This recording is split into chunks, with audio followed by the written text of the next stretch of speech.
అమ్మ కార్తీక మాస స్నానం గురించి దాని విశిష్టత గురించి ఒకసారి చెప్పు. కార్తీక మాసం అనగానే మొట్టమొదటి గుర్తొచ్చేది స్నానాలు. కార్తీక స్నానాలు ఏమిటి స్నానాలకు అంత ప్రత్యేకత? ప్రత్యేకంగా ఇదేమో శీతాకాలం, చల్లగా ఉంటుంది. అవును. కార్తీక స్నానాలేమో తెల్లవారుజామున చేయాలంటారు. అది కూడా చన్నీళ్లతో చేయాలంటారు. ఇదేమిటి దీని ప్రత్యేకత అంటే అందులోనే ఆరోగ్య రహస్యం, ప్రకృతికి సంబంధించినటువంటి ప్రత్యేకత కనపడతాయి. మనం ఎప్పుడు కూడా భూమి నెమ్మదిగా చల్లారి నెమ్మదిగా వేడెక్కుతుంది కదా. అవును. నీళ్లు త్వరగా చల్లబడి త్వరగా వేడెక్కుతాయి. అవును. ఇదే మనకి తెలిసిన సిద్ధాంతం. కార్తీక మాసం అనేటప్పటికల్లా పగళ్ళు చాలా తక్కువ ఉంటాయి, రాత్రులు ఎక్కువ ఉంటాయి.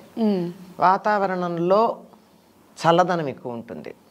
ఇటువంటి సమయంలో ఏం జరుగుతుంది అంటే ఒళ్ళు పగులుతుంది, చర్మం పగిలిపోతుంది కదా. చర్మం పగిలింది పైకి కనపడుతోంది, కానీ లోపల ఉన్నటువంటి రక్తనాళాలు కూడా అలా బిరుసెక్కుతాయన్నది మనకు కనపడదు, కానీ జరిగే వాస్తవం అది. కనుక ఈ చర్మం, ఆ రక్తనాళాలు, శరీరారోగ్యం చక్కగా ఉండాలి అంటే సూర్యోదయానికన్నా ముందు గంటన్నర చన్నీళ్ళ స్నానం చేయమన్నారు. గంటన్నర అంటే 6:15, 6:20 ఆ ప్రాంతాల్లో సూర్యోదయం అవుతుంది శీతాకాలం. 6:40 దాకా, 6:30 దాకా కూడా ఏ సమయం ఉంది. అందుకని దానికల్లా గంటన్నర అంటే 4:30, 5 మధ్యలో అప్పుడు చెయ్యాలి. ఆ స్నానం ఎట్లా చెయ్యాలి అని చెప్పారంటే ప్రవహిస్తున్న నీళ్లల్లో, అంటే నది నీళ్లల్లో. లేదు మా ఊళ్ళో నది లేదండి, చెరువు ఉంది, చెరువు నీళ్లల్లో. చెరువు కూడా లేదండి మాకు, బావి నీళ్లతో స్నానం చేయమన్నారు. ఎందుకు వీటితో స్నానం చేయమన్నారు అంటే నేను ముందర చెప్పాను కదా, భూమి త్వరగా చల్లబడదు అని. అవును. అందుకని భూమిని ఆనుకుని ఉన్నటువంటి నీళ్లు గోరువెచ్చగా ఉంటాయి. ఆ గోరువెచ్చని నీరు మన శరీరానికి తగిలినట్టయితే మనకి ఆరోగ్యంగా ఉంటుంది. శీతాకాలం ఎవరైనా వేడి నీళ్లతో స్నానం చేస్తే చర్మం పగులుతుంది. అవును. అందుకని చలేస్తే ఏం చెప్తారు, ముందర కొంచెం వేడి నీళ్ళు పోసుకో, తర్వాత నెమ్మదిగా చన్నీళ్ళ దాకా వచ్చి నువ్వు ఆఖరి నీళ్లు పోసుకునేటప్పటికీ గోరువెచ్చని నీళ్ళు ఉండేట్టుగా చేసుకుంటే నీ చర్మం పగలకుండా ఉంటుంది అని చెప్తారు. చర్మం పగలకుండా ఉండే ట్రిక్స్లో ఒకటిది. అవును. కనుక అటువంటి గోరువెచ్చని నీళ్లతోనే మీరు స్నానం చేయడం మొదలుపెట్టారనుకోండి, ఏమవుతుంది, ఈ చర్మము బాగుంటుంది. తర్వాత మన శరీరానికి ఎంతటి ఉష్ణోగ్రత కావాలో అంతటి ఉష్ణోగ్రత ఆ నీళ్ళు ఇస్తాయి. మీరు ఎప్పుడన్నా గమనించినట్టయితే నదుల్లో కాలు పెట్టి చూడండి, అమ్మ బాబోయ్ చలి అని అనుకుంటాం, కానీ చూసే వరకే. ఒక్కసారి ఇంత చలిలోనూ వెళ్ళి నది నీళ్లలో చేయి పెడితే గోరువెచ్చగా హాయిగా అనిపిస్తాయి. అవును. మన శరీరానికి, మన శరీర ఉష్ణోగ్రత ఎంత ఉంటుందో అంతటి ఉష్ణోగ్రత ఉంటుంది. కనుక ఆ సమయంలో స్నానం చేయమన్నారు. అంతేకాకుండా దీనికి మన వాళ్ళు పెద్దలు ఏం చెప్పారంటే అగ్నిదేవుడు వరుణుడితో కలిసి ఉంటాడు అన్నారు. అంటే మనకు అర్థం కావడం కోసం, అంటే గోరువెచ్చగా నీళ్లు ఉంటాయని చెప్పడం. కనుక అగ్ని స్పర్శ మనకి వేడిని కలిగిస్తుంది నీళ్ల ద్వారా. ఆ మాట అట్లా చెప్తే అర్థం కాదు కనుక అగ్నిదేవుడు ఉంటాడండి వరుణుడిలో, అగ్ని నీళ్లలో ఉంటాడా అంటే ఉంటాడనడానికి బోళ్ళు ఉదాహరణలు ఉన్నాయి మనకి.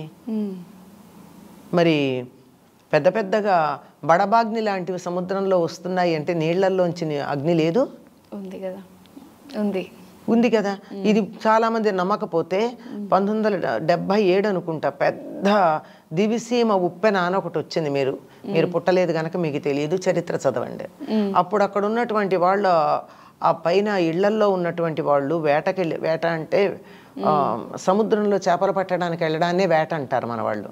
వేటకెళ్ళిన వాళ్ళు చూశారట 2 తాళ్ల ఎత్తు ఉన్నటువంటి మంటలు సముద్రంలోంచి రావడం. తాళ్ళు అంటే తాడి చెట్టు, మన వాళ్ళ లెక్క 2 తాళ్ళు అంటే దరిదాపుల్లో 2 మైలున్నర ఎత్తున్నటువంటి అలలు. ఆ అలల మధ్య అంత ఎత్తుగా ఉన్నట్టు మంటలు చూసామని చెప్పారు. కనుక నీళ్లల్లో అగ్ని ఉంటుందన్న దాంట్లో అనుమానం ఏం లేదు. ఉంది కనుకే మనం ఇవాళ నీళ్లతో దీపాలు వెలిగించుకుంటున్నాం కదా. హీటర్లు కూడా పెట్టుకుంటున్నాను నీళ్ళతో. అంటే విద్యుత్ శక్తి నీళ్ళ నుంచి వచ్చిందే కదా. అవును. కనుక అందులో ఉన్నటువంటి ఆ శక్తి మన శరీరానికి నేరుగా తగిలి మనకి ఎంతటి వేడి కావాలో అంతటి వేడినిచ్చి చలి బాధ నుండి మనని రక్షిస్తుంది తెల్లవారుజామున స్నానం చేస్తే. దీంట్లో ఇంత పెద్ద మీనింగ్ ఉందనేది కూడా అసలు మీరు తెలియదు కదా. తెలియదు ఎవరికి. అసలు ఎలా ఉంటుందంటే ఆ టైంలో లేవాలంటే అస్సలు ఎవరికి ఇంత తెలిసి కూడా మనకు మనస్కరించదు. దుప్పటి ఇంకొక ఇట్లా కప్పుకుని ఇంకో నిమిషం గట్టిగా పడుకుందాం అనిపిస్తుంది తప్ప లేవాలనిపించదు. అటువంటిది ఆ సమయంలో స్నానం చెయ్యాలి అని. ఎందుకంటే అది బ్రహ్మ ముహూర్తం. ఆ సమయంలో గనక లేచినట్టయితే ఎవరికైనా సరే ఎటువంటి ఇతర ప్రభావాలు లేకుండా మనసు స్వచ్ఛంగా పనిచేస్తుంది బ్రహ్మ ముహూర్తంలో లేస్తే. ఎందుకంటే ఇప్పుడు మీరు ప్రపంచంలో అత్యున్నత స్థానంలో ఉన్న వాళ్ళ యొక్క రొటీన్ గురించి అడిగితే వాళ్ళందరూ మేము తెల్లారున 3:30, 4కి లేచి మా పనులు చేసుకుంటామని చెప్తారు. వాళ్ళని అడిగి చూడండి. మొదటి సమర్థవంతులా ఏదో అంటారు, అలాంటి 5గురి యొక్క ఇంటర్వ్యూ చేస్తే వాళ్ళందరూ చెప్పిన మాట అదే. మీ అసలైనటువంటి పాలసీ మేకింగ్ అదంతా ఎప్పుడు చేస్తారంటే తెల్లారుజామునని చెప్పారు.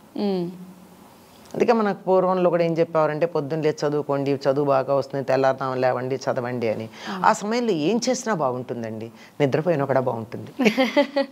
ఇది మనకి నిద్రపోతేనే బాగుంటుంది అదొకటే తెలిసింది. అదే తెలుసు కనుక ఆ సమయంలో లేచి ఆ నదీ స్నానం చేసి ఇంటికి వచ్చి అప్పుడు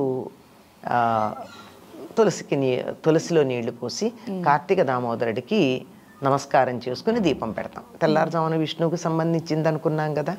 ఆయన నిద్రించేటటువంటి సమయమే కదా, ఇంకా యోగ నిద్రలో ఉన్నటువంటిది. కనుక కార్తీక స్నానాలకి ఇంత రహస్యం ఇమిడి ఉంది. కార్తీక మాసంలో తెల్లవారుజామున స్నానం చేయడం. ఇప్పుడు వెంటనే ఒక సమస్య వస్తుంది. మాకు నది లేదు, చెరువు లేదు, బావి కూడా లేదు. మరి ఎట్లా చేయాలి మేము కార్తీక స్నానం? కొంచెం కష్టం అయిపోతుంది. కొంచెం అసలు పూర్తి కష్టమే కదా. వాళ్ళు లెక్క ప్రకారం చెయ్యాలి అంటే, అన్ని నియమాల ప్రకారం చేయాలంటే ఏమీ లేవు. అయితే స్నానం మానేస్తామా? కాదు. దానికి ఒక మంచి మార్గం చెప్పారు. ఏమంటే మనం నీళ్లు ఏవైతే స్నానం చేయాలనుకుంటున్నామో అది రాత్రే పట్టి పెట్టుకుంటే ట్యాంక్లో నీళ్లు ఉన్నంత చల్లగా మన బాత్రూంలో పెట్టుకున్న నీళ్ళు అంత చల్లగా ఉండవు కదా. ఆ నీళ్లలో కొద్ది వేడి నీళ్లు కలిపి, ఎక్కువ కాదు, ఎంత గోరువెచ్చ, అంటే మన శరీర టెంపరేచర్, మనం దుప్పటి కప్పుకుని లేస్తే మన ఒళ్ళు ఏమాత్రం వేడిగా ఉంటుందో అంత వేడిగా ఉంటే చాలా, అంతకన్నా ఎక్కువ అక్కర్లా. అలా చేయొచ్చు. ఆ నులివెచ్చగా ఉండి, అంటే కొద్ది వేడిగా ఉండి ఆ నీళ్లలో ఇలా చేత్తో 3 సార్లు ఇలా కదిపితే నీళ్లు కదులుతాయి, అలలు వచ్చినట్టు వస్తాయి, ఒక సుడిగుండంలాగా. అప్పుడు నీళ్లు కదిలి వాటిల్లో యాక్టివిటీ వచ్చి యాక్టివేట్ అయ్యి అక్కడ ఉన్నటువంటి జలకణాలన్నీ చైతన్యవంతమయ్యి మనకి నది నీటిలో స్నానం చేసినటువంటి ఫలితాన్ని ఇస్తాయి. అందుకని ఆ విధంగా చేయొచ్చు. ఓకే. అసలు కార్తీక మాసంలో స్నానాలు అనేది చాలా ప్రత్యేకత ఉంటుంది. సిటీల్లో ఉన్న వాళ్ళకి ఈ ప్రాబ్లమ్స్ చాలా ఉంటాయి. ఇప్పుడు మీరు చెప్పినట్టు మనకి చెరువులు లేవు, కాలువలు లేవు అని. బట్ చాలా సింపుల్గా ఒక టెక్నిక్ చెప్పేస్తారు మీరు అందరికీ. అంతే. ఇప్పుడు ఇది మన దగ్గరే కాదమ్మా, దీన్ని అన్ని దేశాల వాళ్ళు ఫాలో అవుతారు. ఇప్పుడు అన్ని దేశాలు, ఇప్పుడు చూడండి పెద్ద పెద్ద స్పాలు అవి ఉండే 5 స్టార్ హోటల్స్ ఉంటాయి కదా, వాటిల్లో వెళ్ళి వీళ్ళు స్విమ్మింగ్ కోసం పెడతారు కదా, చిన్న ఇవి ఉంటాయి పాండ్స్, స్విమ్మింగ్ ఏమంటారు వాటిని, స్విమ్మింగ్ పూల్స్. ఆ పూల్స్ లో ప్రత్యేకంగా ఒక ఏర్పాటు చేస్తారు, అలలు ఇలా కొట్టుకునేటట్టు కదా. అవును. ఎందుకంటే నది నీటిలో స్నానం చేస్తే వచ్చేటువంటి శక్తి రావాలి అంటే ఒట్టి నీళ్లలో చేసిన దానికల్లా నీళ్లు కొడుతూ ఉంటే వచ్చే శక్తి ఎక్కువ అనమాట. ఇదే టెక్నిక్. అంటే ప్రతి దాంట్లో ఒక మీనింగ్ ఉంటుంది కదమ్మా. అంటే శాస్త్రంలో కూడా నీళ్లు కొట్టుకుంటే మన శరీరానికి బలం కలుగుతుంది. ఇప్పుడు మీరు నది నీళ్లలో స్నానం చేస్తే ఎంత శక్తి వచ్చి ఒక్కసారి నీరసపడిపోతాం. నీరసపడిపోయామంటే మనలో ఉన్న శక్తి పోయిందని కాదు, ఒక్కసారి శక్తి అంతా కూడా ఒక్క చోటకి చేరుతూ ఉంటుంది. శక్తి తర్వాత ఎంత బలంగా ఉంటుంది, ఎంత ఆరోగ్యంగా ఉంటుంది. అందుకే షవర్ లాంటివి పెట్టుకుని కొద్దిగా మనం దరిదాపుల్లో అంటే 1000 వంతు అయినా సరే ఆ ఫలితం రావాలని ప్రయత్నం చేస్తాం మనం. ఈ కార్తీక మాసం స్నానాల గురించి చాలా చక్కగా వివరించారు. ధన్యవాదాలు. మంచిది, సంతోషం. అయితే మనకు కార్తీక మాసం ముఖ్యంగా కార్తీక మాసం అనేసరికి చాలా మంది ఈ నెలంతా కూడా నిష్టగా చాలా రకాల విధానాలు ఆచరించేవారు ఉంటారు. అసలు నిజంగా ఆచరించాల్సిన విధి విధానాలు ఏంటి? మనం అంటే కొన్ని కొన్ని ప్రాంతీయ ఆచారాన్ని బట్టి పాటిస్తూ ఉంటాము. కొన్ని కొన్ని ఎవరికి వాళ్ళు సంకల్పం చెప్పుకొని పాటిస్తూ ఉంటారు. అసలు నిజంగా శాస్త్ర ప్రకారంగా ఈ కార్తీక మాసం యొక్క విశిష్టత ఏంటి? కొంతమంది అంటే ఖచ్చితంగా ఈ పని మాత్రమే చేయాలి ఈ మాసంలో, ఈ పని చేయకూడదు ఇలా చెప్తూ ఉంటారు. అసలు ఆచరించాల్సిన విధి విధానాలు ఏంటి? ఆచరించకూడని విధి విధానాలు ఏంటో తెలియజేయండి. ఓకే అమ్మా. ముందుగా కార్తీక మాసం అంటే అన్ని మాసాలలోకెల్లా కార్తీక మాసానికి చాలా విశిష్టత ఉంది. శివకేశవుల మాసంగా మనం పరిగణిస్తాం. అవును. అంటే ఉదయం సమయం అంతా విష్ణువుకి, సాయంత్రం అంతా శివుడికి. ఓహో! అంటే డేలో 2 రెండు రకాలుగా. విధాలుగా పూజలు హుహు. ఉంటాయి. 2 విధాలుగా పూజలు ఖచ్చితంగా చేసుకోవాలి. ఆ! కార్తీక మాసాన్ని ఆచరించే ప్రతి ఒక్కరు కూడా ఉదయం బ్రహ్మముహూర్తంలో లేచి విష్ణు ఆరాధన చేస్తారు. సాయంత్రం ప్రదోష టైంలో శివ ఆరాధన చేస్తారు. కార్తీక మాసానికి మొత్తం అధిపతి దేవత రాధాదేవి. రాధాదేవికి సంబంధించిన మాసం. రాధాదేవి అంటే సాక్షాత్తు అంబిక యొక్క అంశ, ఆహా! అమ్మవారి యొక్క అంశ. ముందుగా మనం కార్తీక మాసంలో చేయకూడనివి తెలుసుకుందాం. ఓకే. చేయకూడనివి ఏంటి అంటే అబద్ధాలు చెప్పకూడదు. ముందుగా మాంసాహారం తినకూడదు. ఓకే. ఎవరిని హింసించకూడదు, దూషించకూడదు. దైవారాధనలోనే గడపాలి.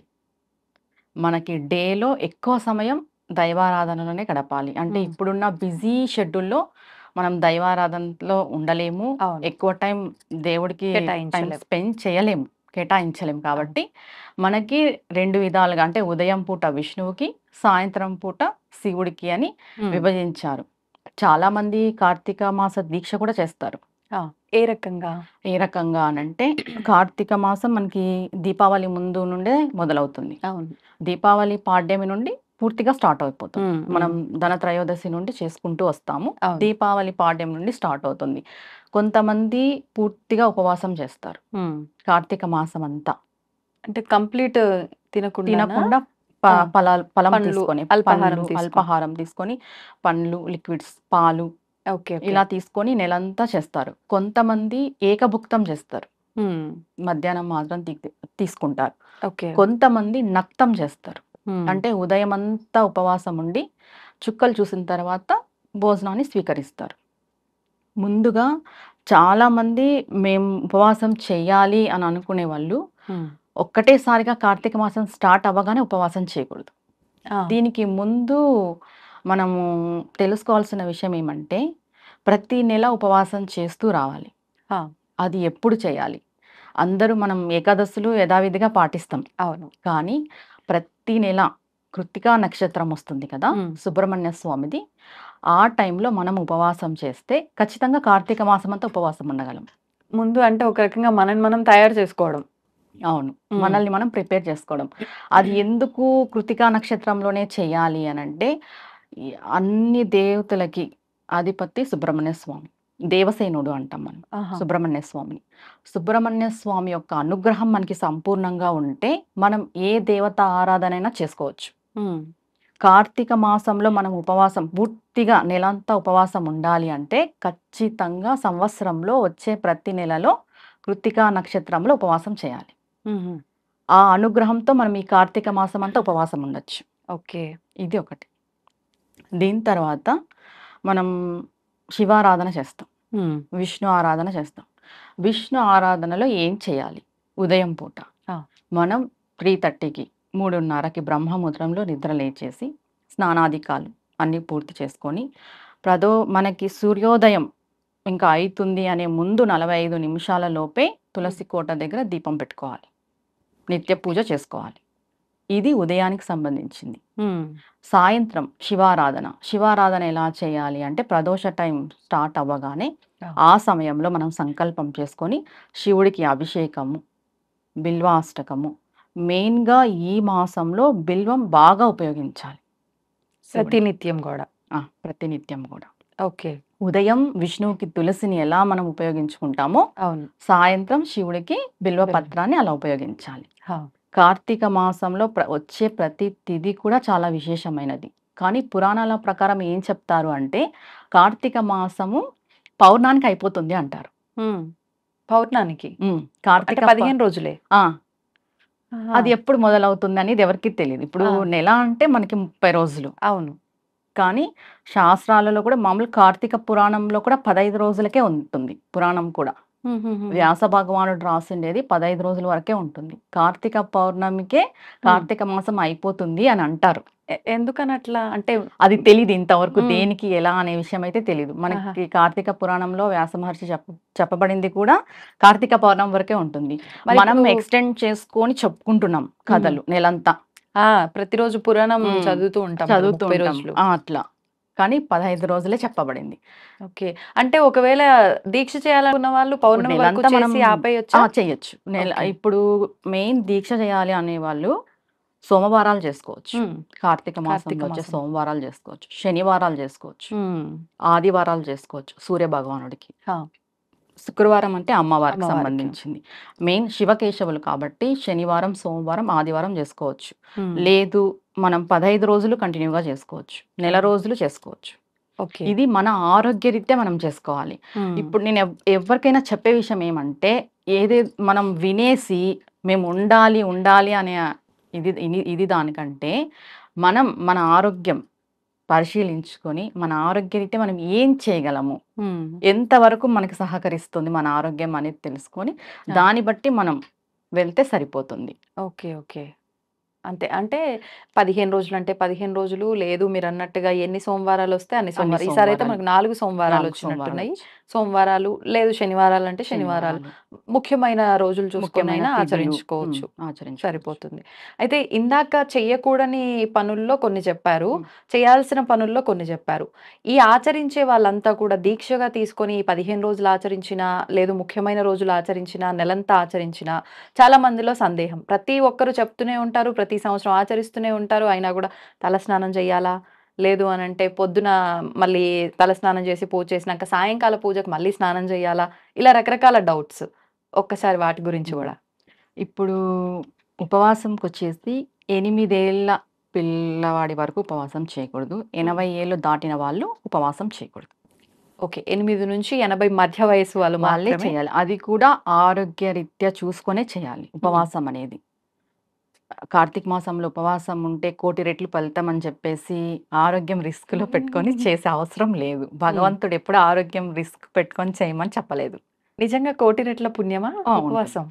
మెయిన్ గా మనకి ఏం చెప్తారు అంటే ఈ కార్తీక మాసంలో మనం చేసే ఏ పని అయినా కూడా మనకి 1,000,000 రెట్లు వస్తుంది.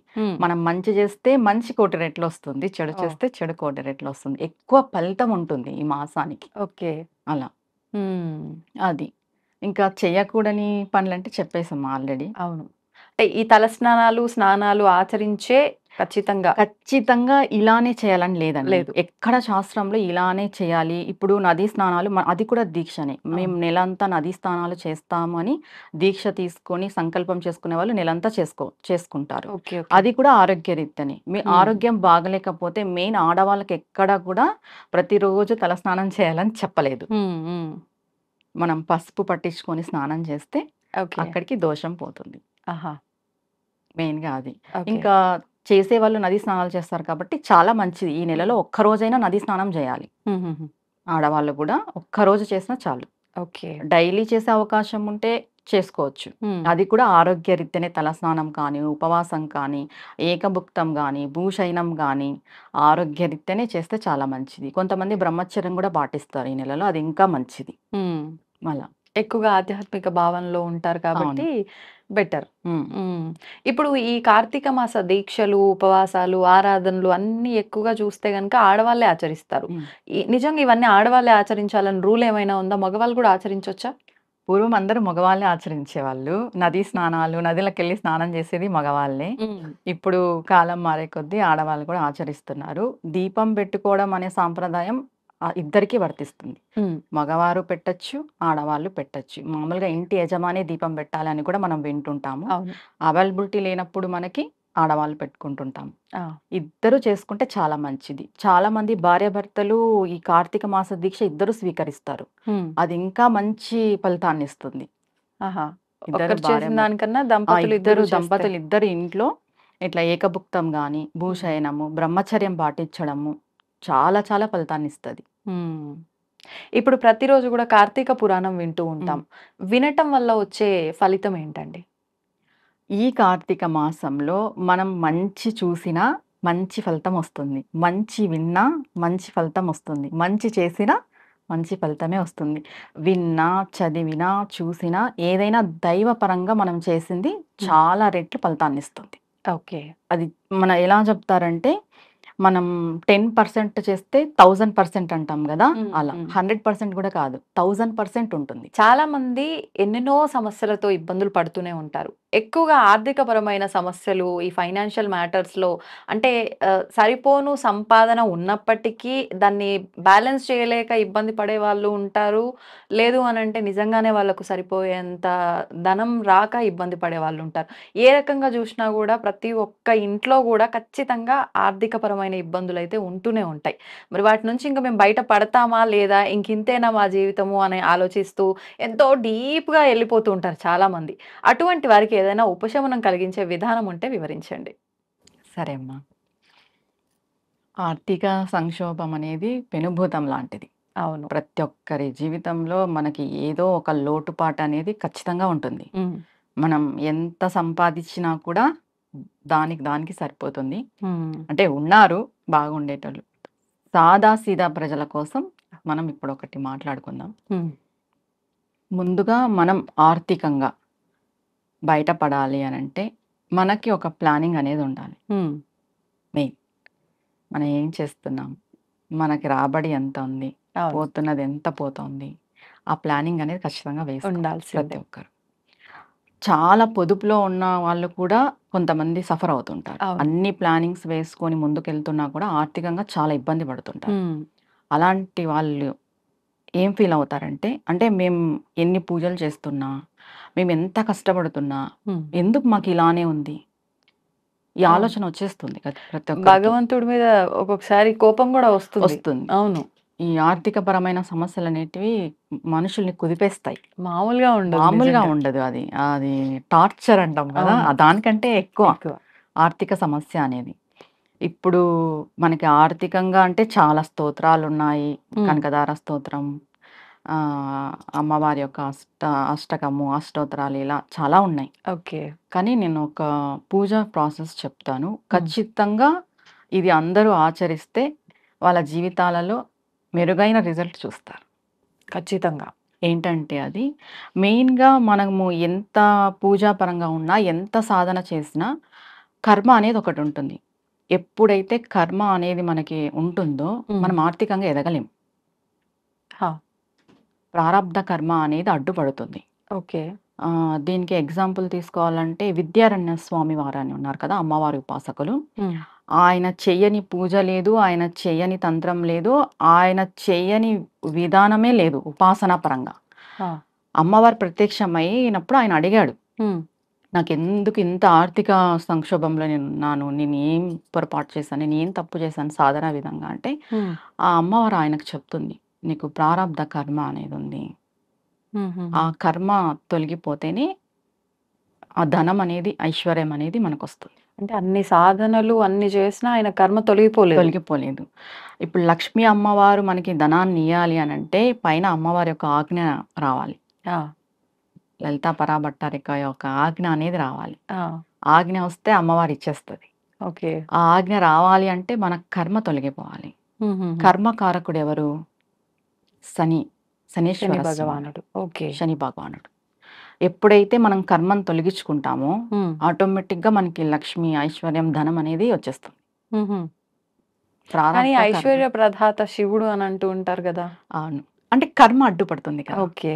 ఐశ్వర్య ప్రదాత శివుడు, అమ్మవారే. హ్మ్. మనకి కర్మ బ్యాడ్ కర్మ ఉండేటప్పుడు ఆ! మనం ఏం పొందలేం. ఓకే. మంచి రిజల్ట్ అనేది అంటే ఉండదు. కొన్నిసార్లు దగ్గర దాకా వచ్చింది, పోయింది ఇట్లాంటివి అంటూ అంటే ఉంటారు. పుట్టుకతో ప్రతి ఒక్కరికి భగవంతుడు ఒక ఖజానా అనేది పెట్టింటాడు. ఆ! మనకి ఇది మన లైఫ్ లాంగ్ ఈ ఖజానా అనేది రాసి పెట్టింటాడు. హ్మ్. ఆ ఖజానాని మనం చేరుకోవడానికి ఈ సాధన అనేది మనకు ఉపయోగపడుతుంది. ఓకే. కొంతమందికి పూర్వజన్మ సుకృతం మంచి కర్మ వల్ల ఆటోమేటిక్‌గా వచ్చేస్తుంది ధనం హ్మ్. అనేది జీవితంలోకి. కొంతమందికి పూర్వజన్మ కర్మ ఫలం వల్ల వాళ్ళకి రాసి ఉన్నా కూడా అందదు. ఆ! ఓకే. మరి అంటే ఎలా ఇప్పుడు ఈ కర్మని మనము తొలగించుకొని ముందుకెళ్ళాలి అంటే ఏం చేస్తే ఏం తొలగిపోతుంది? చేస్తే తొలగిపోతుంది అంటే శనివారం రోజు హ్మ్. జమ్మి చెట్టు, జమ్మి చెట్టు జమ్మి వృక్షం. జమ్మి వృక్షం ఉంది కదా! శని కారకుడు. ఆ! శనికి జమ్మి వృక్షం మనం తీసుకుంటాం. ఓకే. ఓకే. జమ్మి వృక్షం ముందు మనం కూర్చొని హ్మ్. ముగ్గు 8 దీపాలు పెట్టుకునేలాగా ముగ్గు వేసుకోవాలి. ఆహా! ఓకే. చతురస్రంలో ముగ్గులోనే అష్టచతురస్రం. దీపాలు పెట్టాలి.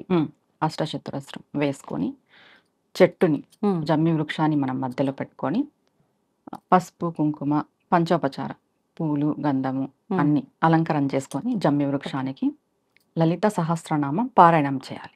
అక్కడే కూర్చొని. అక్కడే కూర్చొని ఎలా చేయాలి అంటే మనం స్టార్ట్ చేస్తాం కదా! హ్మ్. శుద్ధ జలం తీసుకోవాలి. గంగా జలం తీసేసుకొని ఒక స్పూన్ ఉద్దరిని హ్మ్. పంచపాత్ర అన్నీ పెట్టుకుంటాం మనం. హ్మ్. పెట్టుకున్న తర్వాత లలితా పారాయణం ఒక్కొక్క శ్లోకానికి మనం చేతిలో వాటర్ వేసుకొని ఓకే. చెట్టు మొదల్లో వదలాలి. లేదు డైరెక్ట్‌గా స్పూన్‌తో అయినా వదలొచ్చు. హుహు. స్పూన్‌తో అయినా వేయొచ్చు. లేదంటే చేతిలో వేసుకొనైనా వదలొచ్చు. ఓకే. ఇప్పుడు ఎలా అంటే శ్రీమాత, శ్రీ మహారాజ్ఞి, శ్రీమ సింహాసనేశ్వరి, చిదగ్నికుండ సంభూత, దేవకార్య సముద్యత అని చెప్పేసి వాటర్ వేసుకొని జమ్మి చెట్టు మొదల్లో వదలాలి. ఇలా అంతా అయిపోయిన తర్వాత టెంకాయ కొట్టేసేసి మహామంగళారతి ఇచ్చేసి, హ్మ్. స్వామి మాకున్న కర్మను తొలగించు. ప్రారబ్ధ కర్మని.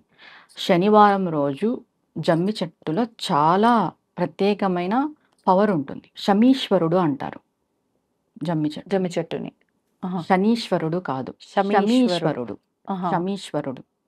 అంటే ఈశ్వరుడే. శనీశ్వరుడినే ఇలా పిలుస్తారా? లేదంటే లేదు. ఇక్కడ వేరే ఈశ్వరుడు ఉంటాడు ఆ రోజు. ఆహాహా! శనివారం రోజు హ్మ్. జమ్మి చెట్టులో ఈశ్వరతత్వం ఎక్కువ ఉంటుంది. ఓకే. శమి వృక్షము ఈశ్వరుడు, ఈశ్వరుడు. శమీశ్వరుడు. మామూలుగా అంటే విజయదశమి రోజు అమ్మవారి యొక్క శక్తి ఎక్కువ ఉంటుంది. అవును. అవును. ప్రతి శనివారం రోజు హుహు. జమ్మి వృక్షంలో శివుడి యొక్క తత్వం ఎక్కువ ఉంటుంది. కానీ శనివారం విష్ణుమూర్తి అంటారు గదా! జమ్మి వృక్షం శనికారకుడు. ఆ! శనికి కర్మను తొలగిస్తారు. హ్మ్. ఈ కర్మను తొలగించి ఐశ్వర్యం ఇవ్వాలి అంటే ఈశ్వరుడు. ఈశ్వరుడు. ఓకే. ఈ జమ్మి వృక్షంలో ఈశ్వరుడు ఉంటాడు. హ్మ్. జమ్మి వృక్షం వచ్చేసి సంకేతం శనీశ్వరుడికి. శనీశ్వరుడు. మనం లలితా పారాయణం చేసి ఆ ఈశ్వరుడు యొక్క తత్వంలోకి అమ్మవారి యొక్క శక్తిని వదులుతున్నాం హుహుహుహు. ఓకే. గంగతో, జలంతో. ఓకే. ఇక్కడ ఏమైపోతుంది లలితా సహస్రనామక పారాయణం శక్తి హ్మ్. ఆ చెట్టులో ఉన్న ఈశ్వరుని యొక్క తత్వము మనకు శని నుండి వచ్చే కర్మను తొలగిస్తుంది. ఓకే. ఇది ప్రతి శనివారం ఆచరించుకోవాలి. ఒకవేళ అంటే జమ్మిది చిన్న కొమ్మేమైనా తెచ్చుకొని మనం తెచ్చుకొని ఇంట్లో పెట్టి అట్లా చేసుకోవచ్చా? పెట్టుకోవచ్చు. ఇంట్లో పెట్టుకోవచ్చు. ఇంట్లో హ్మ్. పెట్టుకోకూడదు అదంతా ఏం లేదు. దేవతా ఓకే. వృక్షాలు ఏవైనా సరే ఇంట్లో పెట్టుకోవచ్చు. హుహు. ఎందుకంటే ప్రతి ఒక్కరికి ఇంట్లో ఏలినాటి శని అని, అవును. అర్ధాష్టమ శని అని ఇలా నడుస్తూనే ఉంటుంది. హ్మ్. ఏదో ఒక శని అవును. శని నడుస్తుంటుంది. పీరియడ్ శని నడుస్తుంటుంది. వక్రంగా ఉన్నాడు, ఉచ్చ స్థితిలో ఉన్నాడు, నీచ స్థితిలో ఉన్నాడు ఇలా చెప్తూనే ఉంటారు. అవును. ప్రతి ఒక్కరు చేసుకోవచ్చు ఇది. హ్మ్. మనం ఏం చేస్తున్నాము అంటే శనివారం రోజు జమ్మి చెట్టులో ఉన్న శివుడి యొక్క శక్తికి అమ్మవారి యొక్క శక్తిని కలుపుతున్నాము. హుహుహు. అక్కడ శివశక్తి ఐక్యమైపోతుంది. హ్మ్. ఆ శక్తి వల్ల మనకి కర్మ తొలుగుతుంది. ఏ సమయంలో చేయాలన్నారు ఇదంతా కూడా ఆ ఇది రోజున? ప్రదోష టైంలో చేసుకోవచ్చు. సాయంకాల సమయంలో. ఓకే. ప్రదోష టైంలో. హ్మ్. ఇప్పుడు ఆ ప్రమిదలు 8 దీపాలన్నారు. అంటే నెయ్యి శని అంటే నువ్వుల నూనె గదా! నువ్వుల నూనెనా? లేదు, నెయ్యి నెయ్యి వేసి పెట్టాలి. నెయ్యి మనం వేసి. లలితా పారాయణం చేస్తున్నాం కాబట్టి హుహుహు. నెయ్యి వేసి పెట్టాలి. ఓకే. నెయ్యి దీపాలు. ప్రమిదలా మనం లేదంటే పిండితో చేసిన లేదు ప్రమిదలే. ప్రమిదలే. ప్రమిదలే. పిండి దీపాలేం కాదు. ప్రమిదలే. నైవేద్యంగా పండు, ఫలం ఏదైనా పెట్టుకోవచ్చు. మన ఇష్టం. మన ఇష్టం అది. ఓకే. మన శక్తి కొలది. ఒకవేళ మాకు చదవడం రాదు, చదివినా మేము తప్పులుగా చదువుతామేమో అనుకున్న వాళ్ళు అక్కడే కూర్చొని విన్నా సరిపోతుందంటారా? లేదు ఖచ్చితంగా చదవాల్సిందేనా? శ్రీమాత్రే నమః అని 1008 టైమ్స్ 1008 సార్లు ఓకే. లలిత సహస్రనామం ప్లే చేసుకుంటూ హ్మ్. శ్రీమాత్రే నమః అనే మంత్రాన్ని 1008 సార్లు చేస్తూ వాటర్ వదులుకోవాలి. ఓకే. అంతే ఇప్పుడు ఫలితం మామూలుగా ఉంటుందంటారా? అంటే హ్మ్. లలిత సహస్రనామం చేస్తూనే చెయ్యాలి. హ్మ్. ఇంకా మనకి చదివేకి రాని వాళ్ళు కూడా ఉంటారు కదా! అవును. వాళ్ళ అవును. గురించి కూడా మనం ఆలోచన చేసి హ్మ్. ఇది దానికి రీప్లేస్. ఓకే. ఇంకా అమ్మవారి నామమే కాబట్టి అమ్మవారి నామమే చేసినంతటి కాబట్టి అంటే ఫలితం 1008 సార్లు శ్రీమాత్రే నమః అనుకుంటే ఒక్కసారి పారాయణం చేసిన ఫలితం వస్తుంది కాబట్టి అలా. ఓకే. ఓకే. ఇంకా అంటే ఇంకా ఏదైనా ఆచరించాల్సిన విధానం ఉందా? ఇంతవరకే సరిపోతుందా? ఇంతవరకే సరిపోతుంది. ప్రదోష కాలంలో 8 ప్రదోషకాలం దీపాలు వెలిగించి వెలిగించి లలితా జమ్మి సహస్రనామ చెట్టుకి పారాయణం. పారాయణం చేసుకోవాలి. ఓకే. పుష్పము, గంధము, పంచోపచార జమ్మి పంచోపచార చెట్టుకి పూజ. చేసుకొని శక్తి కొలది నైవేద్యం పెట్టుకొని హ్మ్. హారతి తీసుకోవడమే. ఆ రోజు అంటే పొద్దున్న నుంచి కూడా మళ్ళీ ఏమన్నా నియమాలు పాటించడం, ఉపవాసంలో ఉండటం అలాంటివి చేయాలంటే? ఉపవాసం అనేది ఆరోగ్యరీత్యా చెప్తా నేను. ఓకే. ఉండదలుచుకుంటే ఉండొచ్చు, హ్మ్. లేదా లేదు. హ్మ్. బ్రహ్మచర్యం అయితే పాటించాలి. ఆ రోజు పూజ చేసుకున్న రోజు కూడా బ్రహ్మచర్యం పాటిస్తే చాలా మంచిది. ముందు రోజు, ఆ రోజు. హ్మ్. ఓకే. ఈ నియమాలు సరిపోతాయి. ఈ నియమాలు సరిపోతాయి. ఖచ్చితంగా ఆర్థికంగా మనం మెరుగుపడతాం. ఇలా ఎన్ని శనివారాలు చేయాల్సి ఉంటుంది? ఎన్ని శనివారాలని కాదు. మన కర్మ ఎప్పుడు తొలుగుతుందో మనకు తెలీదు. ఎన్ని శనివారాలైనా చేసుకోవచ్చు. ఇన్ని అనేది లిమిట్ లేదు. ఓకే. ఇప్పుడు మనకి చాలా ప్రారబ్ధ కర్మ హింసిస్తుంటుంది. ఇన్ని చేస్తేనే తొలుగుతుందని మనకి ఎలా తెలుస్తుంది? తెలీదు. ఒక్కొక్క టైంలో ఒక వారం చేసిన తర్వాత కూడా మనం ఆర్థికంగా మార్పు బయటపడొచ్చు. తెలుస్తుంది. మార్పు చూస్తాం. అవును. ఒక్కొక్కసారి 7, 8 వారాలైనా కూడా తెలియకపోవచ్చు. అవునండి. అది మన కర్మానుసారం జరుగుతుంది. హ్మ్. పూజ హ్మ్. అనేది ఇంత అని లిమిట్ లేదండి. ఓకే. చేసుకుంటూ పోతే మనం మంచి రిజల్ట్ చూస్తాం. అంటే మనం పెద్దగా నియమాలు పాటించేది కూడా ఏమీ లేదు ఏం లేదు. కాబట్టి పోయిందేముంది, ప్రతి శనివారం అట్లా చేసుకుంటూ ప్రదోష పోతే. టైంలో చేసుకుంటే సరిపోతుంది. కార్తీక మాసంలో ముఖ్యమైన రోజుల్లో ఒక విశేషమైన రోజు ఉంది అని అంటే అది కార్తీక పౌర్ణమి. కార్తీక పౌర్ణమి రోజు డే అంతా ఉపవాసం ఉండి సాయంత్రం పూట ఆలయానికి వెళ్ళి అక్కడ వెలిగించే దీపాలు, ఆ 365 ఒత్తులు అని చెప్పి చేసే ఆ దీపారాధన, ఇవన్నీ మనం రెగ్యులర్‌గా చూస్తూనే ఉంటాం. అసలు నిజంగా శివుడి అనుగ్రహం పొందాలి అనంటే, మనం చేస్తున్న ఆ పూజ ఫలించాలి అనంటే, విశేషమైన ఆరాధన గాని, ఏదైనా విధానం ఉంటే తెలియజేయండి. సరే అమ్మా. ముందుగా కార్తీక పౌర్ణమి రోజు తెల్లవారి లేచి మనం స్నానాధికాలన్నీ పూర్తి చేసుకొని దామోదరుడికి పూజ చేసుకుంటాం. తులసి కోట దగ్గర పూజ చేసుకుంటాం. దామోదరుని పూజ ఉదయాన్నే కంప్లీట్ అయిపోతుంది. ఆ! ప్రదోష సమయం వస్తుంది. వచ్చిన తర్వాత ముందుగా కార్తీక పౌర్ణమికి ఎందుకు అంత విశిష్టత ఉంది అనే విషయానికొస్తే అందరూ ఏం చెప్తారు? ఒక్కొక్క పౌర్ణమికి ఒక్కొక్క విశిష్టత ఉంది మామూలుగా. దీనికి ఎందుకు అంత విశిష్టత అంటే 16 కళలు నిండుగా ఉంటాయి కార్తీక పౌర్ణమి రోజు. మామూలుగా అంటే 15 రోజులకే మనకి అవును. పౌర్ణమి వస్తుంది. 15 కళలు అంటాం. కానీ కార్తీక పౌర్ణమి రోజు 16 కళలు నిండుగా ఉంటాయి. ఆ రోజు ప్రతి వ్యక్తిలోనూ ఆ కళలు అనేది మనం చూడగలం. మనకు తెలీదు కానీ ఆ పౌర్ణమి తిథి రోజు సాయంకాలము 16 కళలు ప్రతి మానవుడిలో కూడా ఉత్పత్తి అవుతాయన్నమాట. అంటే దాని ప్రభావం వల్ల ఏంటి ఫలితం? ఏంటి అంటే చంద్రుడు మనస్కారకుడు. అవును. ఇప్పుడు కొంతమందికి మనసు సరిగ్గా ఉండదు. బుద్ధి. మనసు బావుంటే బుద్ధి బావుంటది. అవును. అది ఆటోమేటికల్‌గా జరిగేది. ఈ కార్తీక పౌర్ణమి రోజు మనం చేసే పూజ, దానము, ధర్మము ఏం చేస్తుందంటే మన మనస్సుని, మన బుద్ధిని మారుస్తుంది. ఈ 16 కళలు వచ్చేసి మనకి ఆరోగ్యాన్ని, ఐశ్వర్యాన్ని, బుద్ధిని వీటన్నిటిని ఇస్తాయి. ఓకే. ప్రసాదిస్తాయి. ముందుగా చెప్పాలంటే కార్తీక పౌర్ణమి రోజు ఏం చేయాలి? శివుడి యొక్క అనుగ్రహం పరిపూర్ణంగా ఉంటుంది ఆ రోజు. ప్రతి ఒక్కరూ శివుడికే చేస్తారు. అవును. శక్తి ఏది మరి? శివశక్తులు ఉంటేనే కదా పరిపూర్ణ అనుగ్రహం మనం పొందేది. అవునా కాదా? అవును. మనం ఇప్పుడు ఏం చేస్తామంటే శక్తిని తీసుకొస్తాం. ఎలాగో శివానుగ్రహం ఉంటుంది ఆ రోజు. 16 కళలతో కూడిన చంద్రుడిలో ఎవరుంటారు? లలితా పరాభట్టారిక దేవి ఉంటది. ఓకే. మనం ఏం చేస్తామంటే శివాలయంలో దీపాలు మీరెన్ని దీపాలంటే అన్ని దీపాలు 365 ఒత్తులు కానీ, 1,00,000 ఒత్తులు, 1,00,000 ఒత్తులు ఇలా అంతా వెలిగించుకొని వచ్చిన తర్వాత ఇంటికొచ్చిన తర్వాత టెర్రస్ పైన, మిద్ది పైన మీకు చంద్రుడు కనిపించేలాగా, ఓకే. చంద్రుడి కిరణాలు పడేలాగా ఎళ్లి ఒక పాత్ర, పెద్ద పాత్ర తీసుకొని పాలు, క్షీరం, పాలు వేసి చంద్రుడు కనిపించేలాగా పాలల్లో అలా కుదిరితే అలా.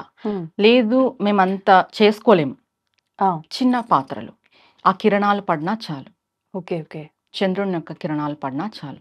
పైన అది పెట్టేసి రావాలి.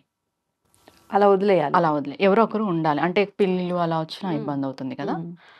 దానిపైన ఒకవేళ దుమ్ము అలా పడేది ఉంటే ఏదైనా జ్యువెలరీ టైప్ పెట్టేసేయచ్చు.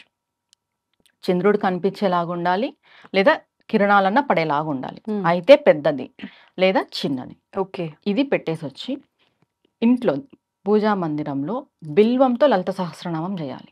ఉమ్, అమ్మవారికి. బిల్వపత్రితో. బిల్వపత్రి శివుడికి చాలా ఇష్టం. అవును. మనం ఏం చేస్తున్నాం, లలిత సహస్రనామాలు బిల్వంతో చేస్తున్నాం. ఉమ్, అంతా చేసేసిన తర్వాత 11:45 12 గంటలకి నైటు. నైట్ ఆ టైం వరకు మేల్కోగలుగుతాము అంటే పర్వాలేదు, లేదు ముందే చేసుకుంటామంటే ముందే కూడా చేసుకోవచ్చు, లేదు మేము మేల్కుంటాము అన్నా మేల్కొని చేసుకోవచ్చు. లలిత సహస్రనామం పారాయణం అంతా అయిపోయిన తర్వాత పోయి చంద్ర దర్శనం పాలల్లో చేయాలి. ఉహుం, లేదు అంటే ఎదురుగా కిరణాలు పడతాయి ఆ పాలని మనం స్వీకరించాలి. తీర్థంగా. కంప్లీట్గా అమ్మవారి యొక్క అనుగ్రహం మనకు కలుగుతుంది. ఓకే. ఓన్లీ పచ్చిపాలు అంతే, అందులో ఇంకేం కలపొద్దు. పచ్చిపాలు అని అంటే మనం బెల్లం వేసుకొని తాగాలి తాగేటప్పుడు. ఓకే. అన్నీ తాగాలనేది ఏం లేదు, ప్రసాదంగా ఇంటిల్లిపాది తీసుకోవచ్చు. తీసుకోవచ్చు. కొన్ని తాగినా తీర్థంగా సేవించినా మనకి ఆరోగ్యం బాగుంటుంది, ఉమ్, మన మనస్సు మన బుద్ధి అన్నీ బాగుంటాయి. ఓకే. పిల్లలకు కూడా మంచి కళా పోషణ వస్తుంది ఇలా చేయడం వల్ల. ఉమ్. ఒకవేళ అంటే మీరు అన్నట్టుగా ఆ అర్ధరాత్రి వరకు మేము ఉండలేము అనుకున్న వాళ్ళు ఒక అరగంట సేపు అలా పెట్టి తర్వాత తీసుకొని తీర్థంగా తీసుకోవచ్చు. 7:30 8 9 ఆ టైంలో కూడా మనం తీసుకొని సేవించవచ్చు ఓకే. ఆ పాలని. ఉమ్, తర్వాత ప్రతి ఒక్కరూ మంత్రం ఉపదేశం ఉన్న వాళ్ళు కానీ, ఉమ్, నామం పట్టుకున్న వాళ్ళు కానీ, కార్తీక పౌర్ణమి రోజు మర్రి చెట్టు కింద ఉమ్, మర్రి చెట్టు కింద జపం చేస్తే ఓకే. దానికి 1,000,000 రెట్ల ఫలితం వస్తుంది. ఏ సమయంలో అండి? ఏ సమయమైనా పర్వాలేదు, ఆ రోజు. ప్రదోష టైం తర్వాత. ఓకే. అంటే మర్రి చెట్టు దగ్గర దయ్యాలు ఉంటాయి, అది సాయంకాలం అంతా తర్వాత ఏం వెళ్ళొద్దు, లేదు. ఏముండదు. ఏం లేదు. మర్రి చెట్టుని కూడా మనం పంచపల్లాలలో ఒక వృక్షంగా మనం ఉమ్, దేవుడికి ఉపయోగిస్తాం. అవును. ఆ రోజు మర్రి చెట్టుకి చాలా చాలా శక్తి ఉంటుంది. మనకి చెప్తాం కదా తిథుల బట్టి, ఇప్పుడు శనివారం జమ్మి వృక్షంకి ఎలా చెప్తామో, కార్తీక పౌర్ణమి రోజు మర్రి చెట్టులో అంత శివతత్వము శక్తితత్వం రెండు ఉంటాయి. ఓకే. ఓకే. మంత్రం ఉపదేశం ఉన్న వాళ్ళు, నామం పట్టుకున్న వాళ్ళు పోయి అక్కడ జపం చేస్తే 1,000,000 రెట్ల ఫలితం మనకుంటుంది ఉమ్. మర్రి చెట్టు కింద. ఒకవేళ అంటే ఉపదేశం లేని వాళ్ళు నామం చేసుకుంటుంటారు నామం కదా, చేసుకుంటారు. ఏదైనా ఇష్టదైవం నామం తీసుకెళ్ళి ఉమ్, అక్కడ కూర్చొని, ఎక్కువసేపు కూర్చోలేము మేము, మాకు భయం అనిపిస్తుందంటే 16 సార్లు చేసుకున్నా చాలు. అంతే. 16 ఉమ్, చేసుకొని ఆవు పాలతో మీ యొక్క మంత్రానికి కానీ ఉమ్, మీ యొక్క నామానికి కానీ తర్పణ మొదలాలి చేతిలో. ఓకే. అయిపోయిన తర్వాత. అయిపోయిన తర్వాత ఒక్కొక్కసారి మనం నామం అనుకొని ఆవు పాలు చేతిలో పోసుకొని మర్రి చెట్టు కింద తర్పణ మొదలాలి. ఆహా, అంటే ఒక్కో నామం అయిపోగానే ఒకసారి వదలాలి. తర్పణం, ఆహా. క్షీర తర్పణం అంటారు అది, ఓకే. మర్రి చెట్టుకి. ఇలా చేస్తే మంత్రాది దేవత యొక్క అనుగ్రహం మనకి కలుగుతుంది, సంపూర్ణంగా కలుగుతుంది. ఓకే.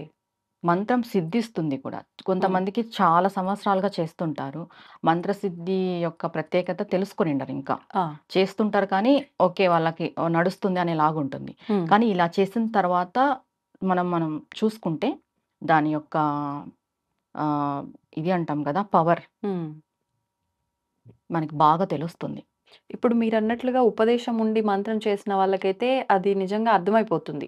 నామం నామం పట్టుకున్న చేసుకున్న వాళ్ళకి కూడా వాళ్ళకి అర్థమవుతుంది. ఏంటి ఫలితం ఏంటండి? ఇప్పుడు ఎల్లకాలము కొంతమంది గురువు లేక నామాన్నే పట్టుకొని ఉంటారు. ఉమ్, ఇప్పుడు ఓం దుర్గాయ నమః, నమః శివాయ, ఎవరి ఓం ఇష్ట నమో దైవానికి భగవతే సంబంధించిన నామం వాళ్ళు వాసుదేవాయ, ఇలా చేసుకోవచ్చు. చేసుకుంటూ ఉంటారు కొంతమంది. అవును. ఎవరు నామం కూడా లేకున్నట్టయితే ఉండరు ఉండరు. ఈ కాలంలో, అవును. నేను అనుకుంటున్నాను. ఒకవేళ అలా లేకున్నట్టు ఉండే వాళ్ళు కూడా ఆ రోజు ఉమ్, మీరు ఇష్ట దైవాన యొక్క నామంని స్మరించుకోండి. మర్రి ఓకే. చెట్టు మీకు అవైలబిలిటీ ఉంటే ఉమ్, మీ పరిసరాలలో. ఓకే. తర్వాత కార్తీక పౌర్ణమి రోజు పాలతో చేసిన పాయసాన్ని, అన్నం పాయసం భగవంతునికి నివేదన చేయాలి ఇంట్లో. ఇంట్లో. ఓన్లీ పాలతో చేసిండేది. ఓకే. ఇంకా పాలు బెల్లము రైస్ వేసి చేస్తాం కదా, అన్నం అవును. పాయసం అంటాం, అది ఉమ్, పరమాన్నం. భగవంతుడికి పరమాన్నం. లలితా ఓకే. పారాయణం చేసుకోవాలి ఉమ్, బిల్వపత్రితో.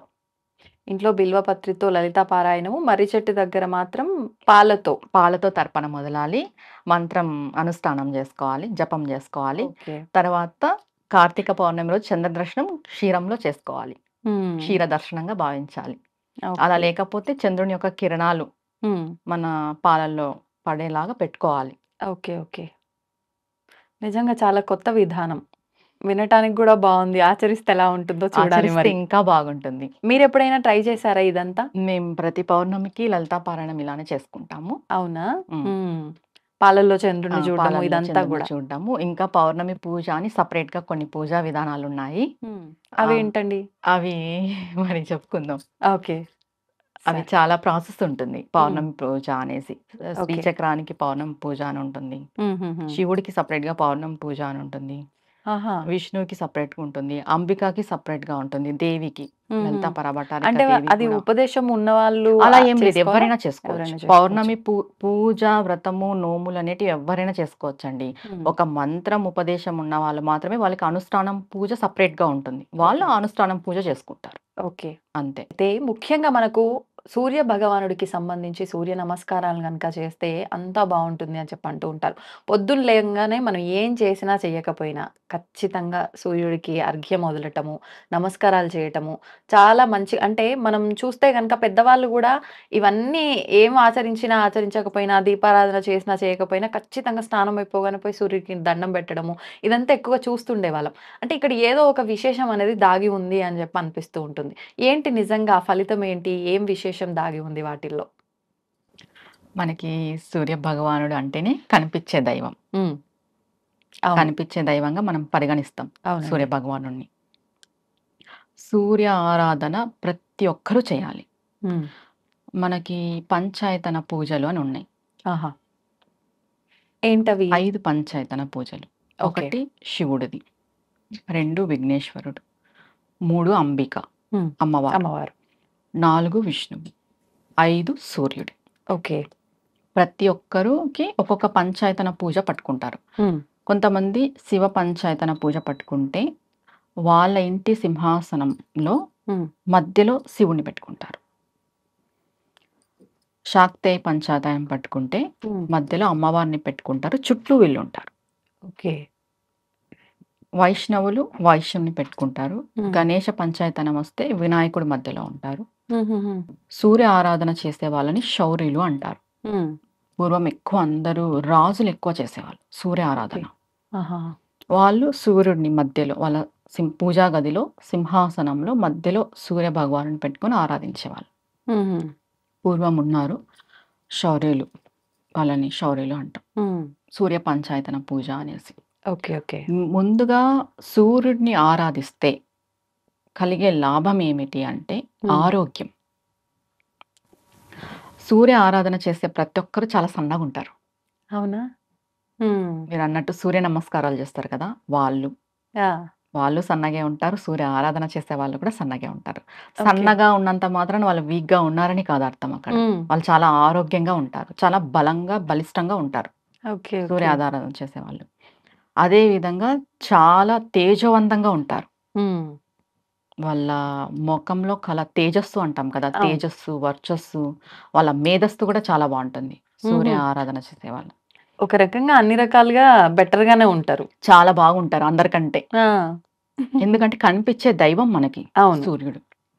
ఇంకొక విషయం ఏమంటే సూర్యుడిని మార్తాండ భైరవుడు అంటారు. హుహు.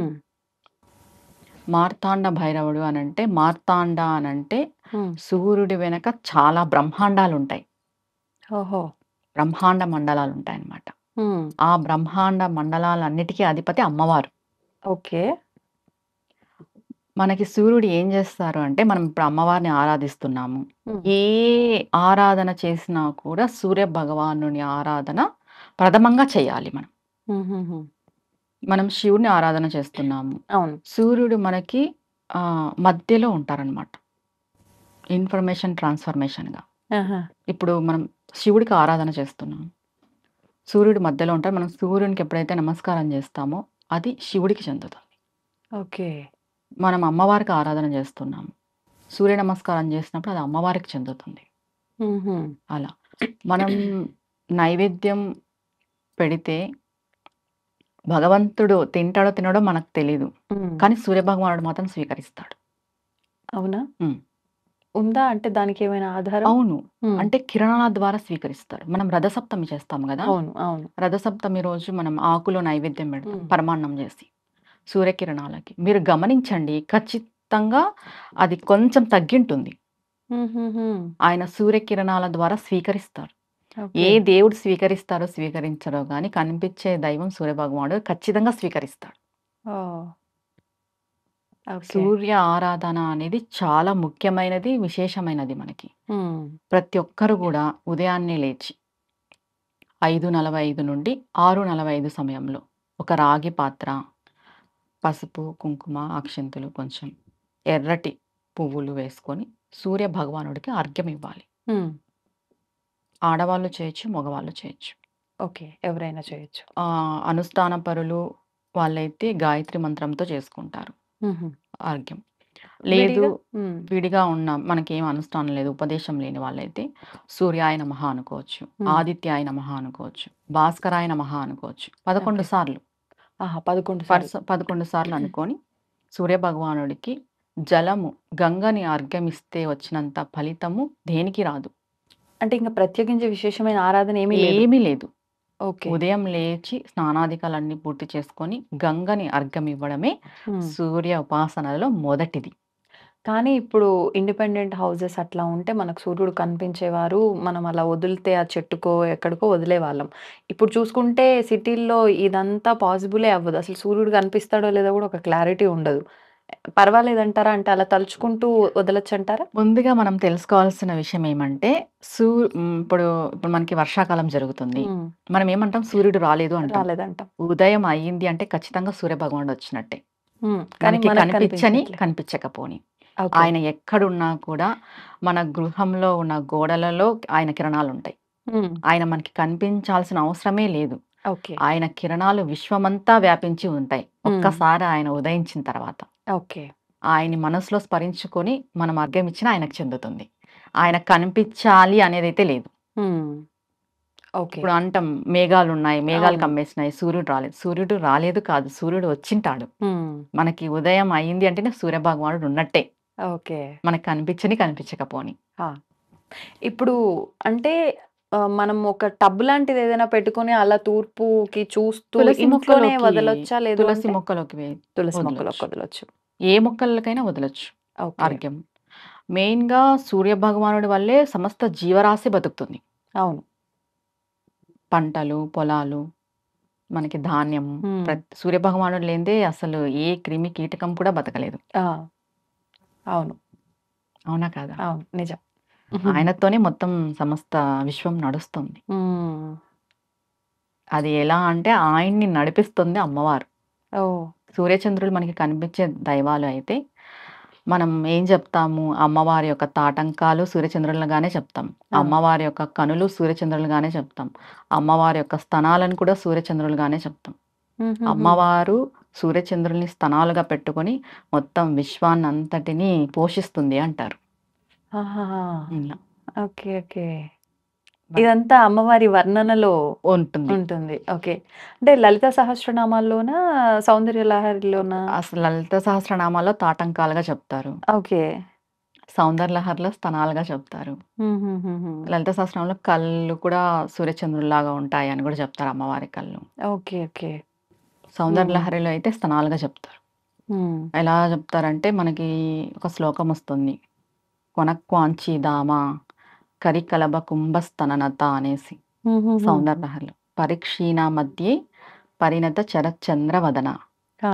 ధనుర్బాణాన్ పాశం శృణిమపి దదానా కరతలేహి పురస్తాదస్తాన్నః పురమది తురాహో పురుషిక. అంటే అమ్మవారి యొక్క స్తనాలు ఎలా ఉంటాయి అంటే ఏనుగు యొక్క కుంభస్థలం ఎలా ఉంటుంది అలా ఉంటాయి.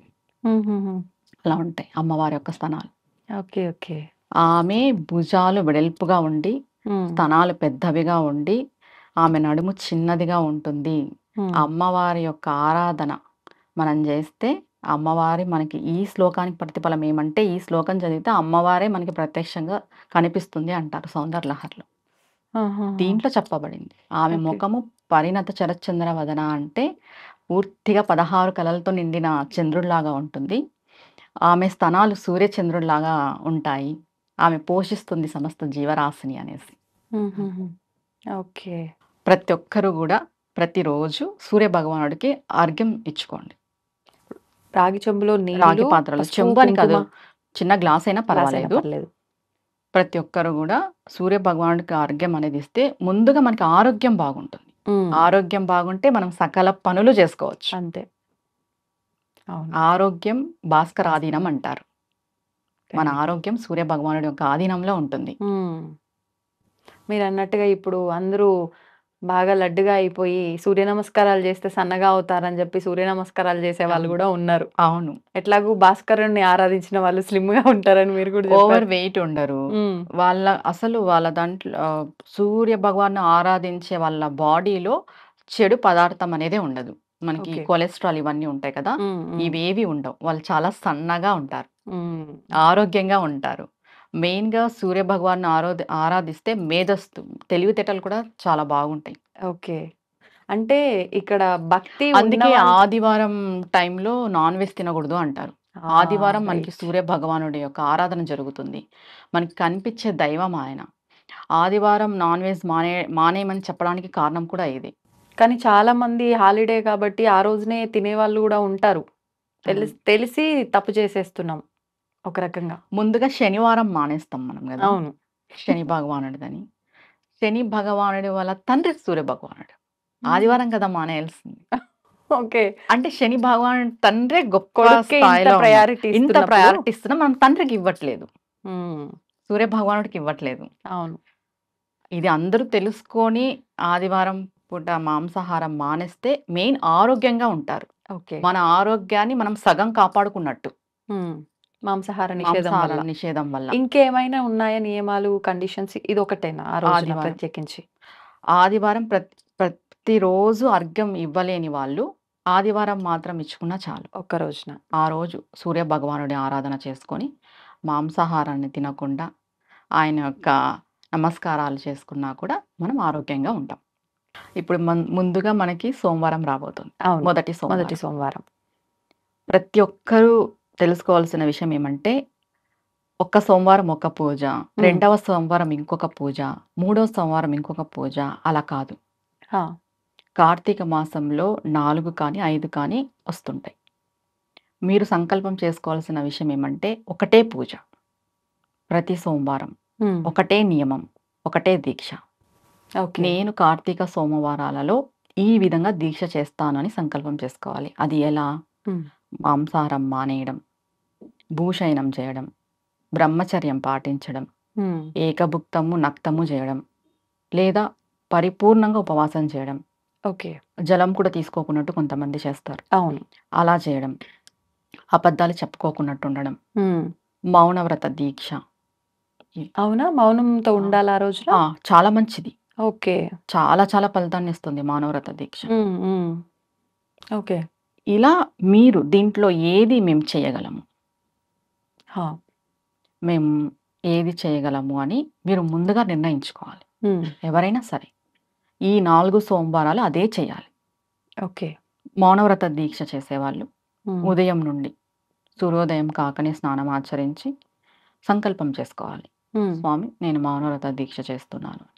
ఓకే. ప్రదోష టైం వరకు 5:30 సమయం వరకు చేయాలి. పొద్దున సూర్యోదయం నుంచి సూర్యాస్తమయం వరకు. అస్తమయం వరకు చేయాలి. ఓకే. దాని తర్వాత పూజ ఉంటుంది, ఉమ్, శివారాధన చేస్తాం. ఉపవాసం కూడా ఏకభుక్తం చేసేవాళ్ళు మధ్యాహ్నం తినొచ్చు. నక్తం చేసేవాళ్ళు చాలామంది సోమవారం నక్తమే చేస్తారు. అవును. ఉదయం అంతా ఉపవాసం ఉండి పూజ అంతా అయిన తర్వాత చుక్కలు చూసి ఉమ్, భోజనం భుజిస్తారు. ఉమ్, ఇలా చేసుకోవచ్చు. ఓకే. సోమవారాలు పూజ చేసుకోవాల్సిన వాళ్ళు, ఉమ్, శివారాధన చేయవలసిన వాళ్ళు ఉదయం ఖచ్చితంగా విష్ణువుకి చేయాలి. ఆహా, ఇది కార్తీక దామోదర మాసం కాబట్టి అవును. ఖచ్చితంగా సోమవారం అయినా కూడా శివుడికి అని అనుకోకుండా విష్ణువుకి కూడా పూజ చేసుకొని ఉమ్, సాయంత్రం ప్రదోష టైంలో శివలింగం ఉంటే పంచామృత అభిషేకం ఇంట్లో శివలింగం పెట్టకూడదు అంటారు, పెట్టుకోవచ్చు అంటారా? పెట్టుకోవచ్చు. ఏ సందేహము లేకోకుండా పెట్టుకోవచ్చు. ఓకే. శివారాధన చెయ్యని ఇల్లు కానీ, శివారాధన చెయ్యని ఊరు కానీ శ్మశానంతో సమానం. ఉమ్, పెట్టుకోకూడదు అనేదే లేదు.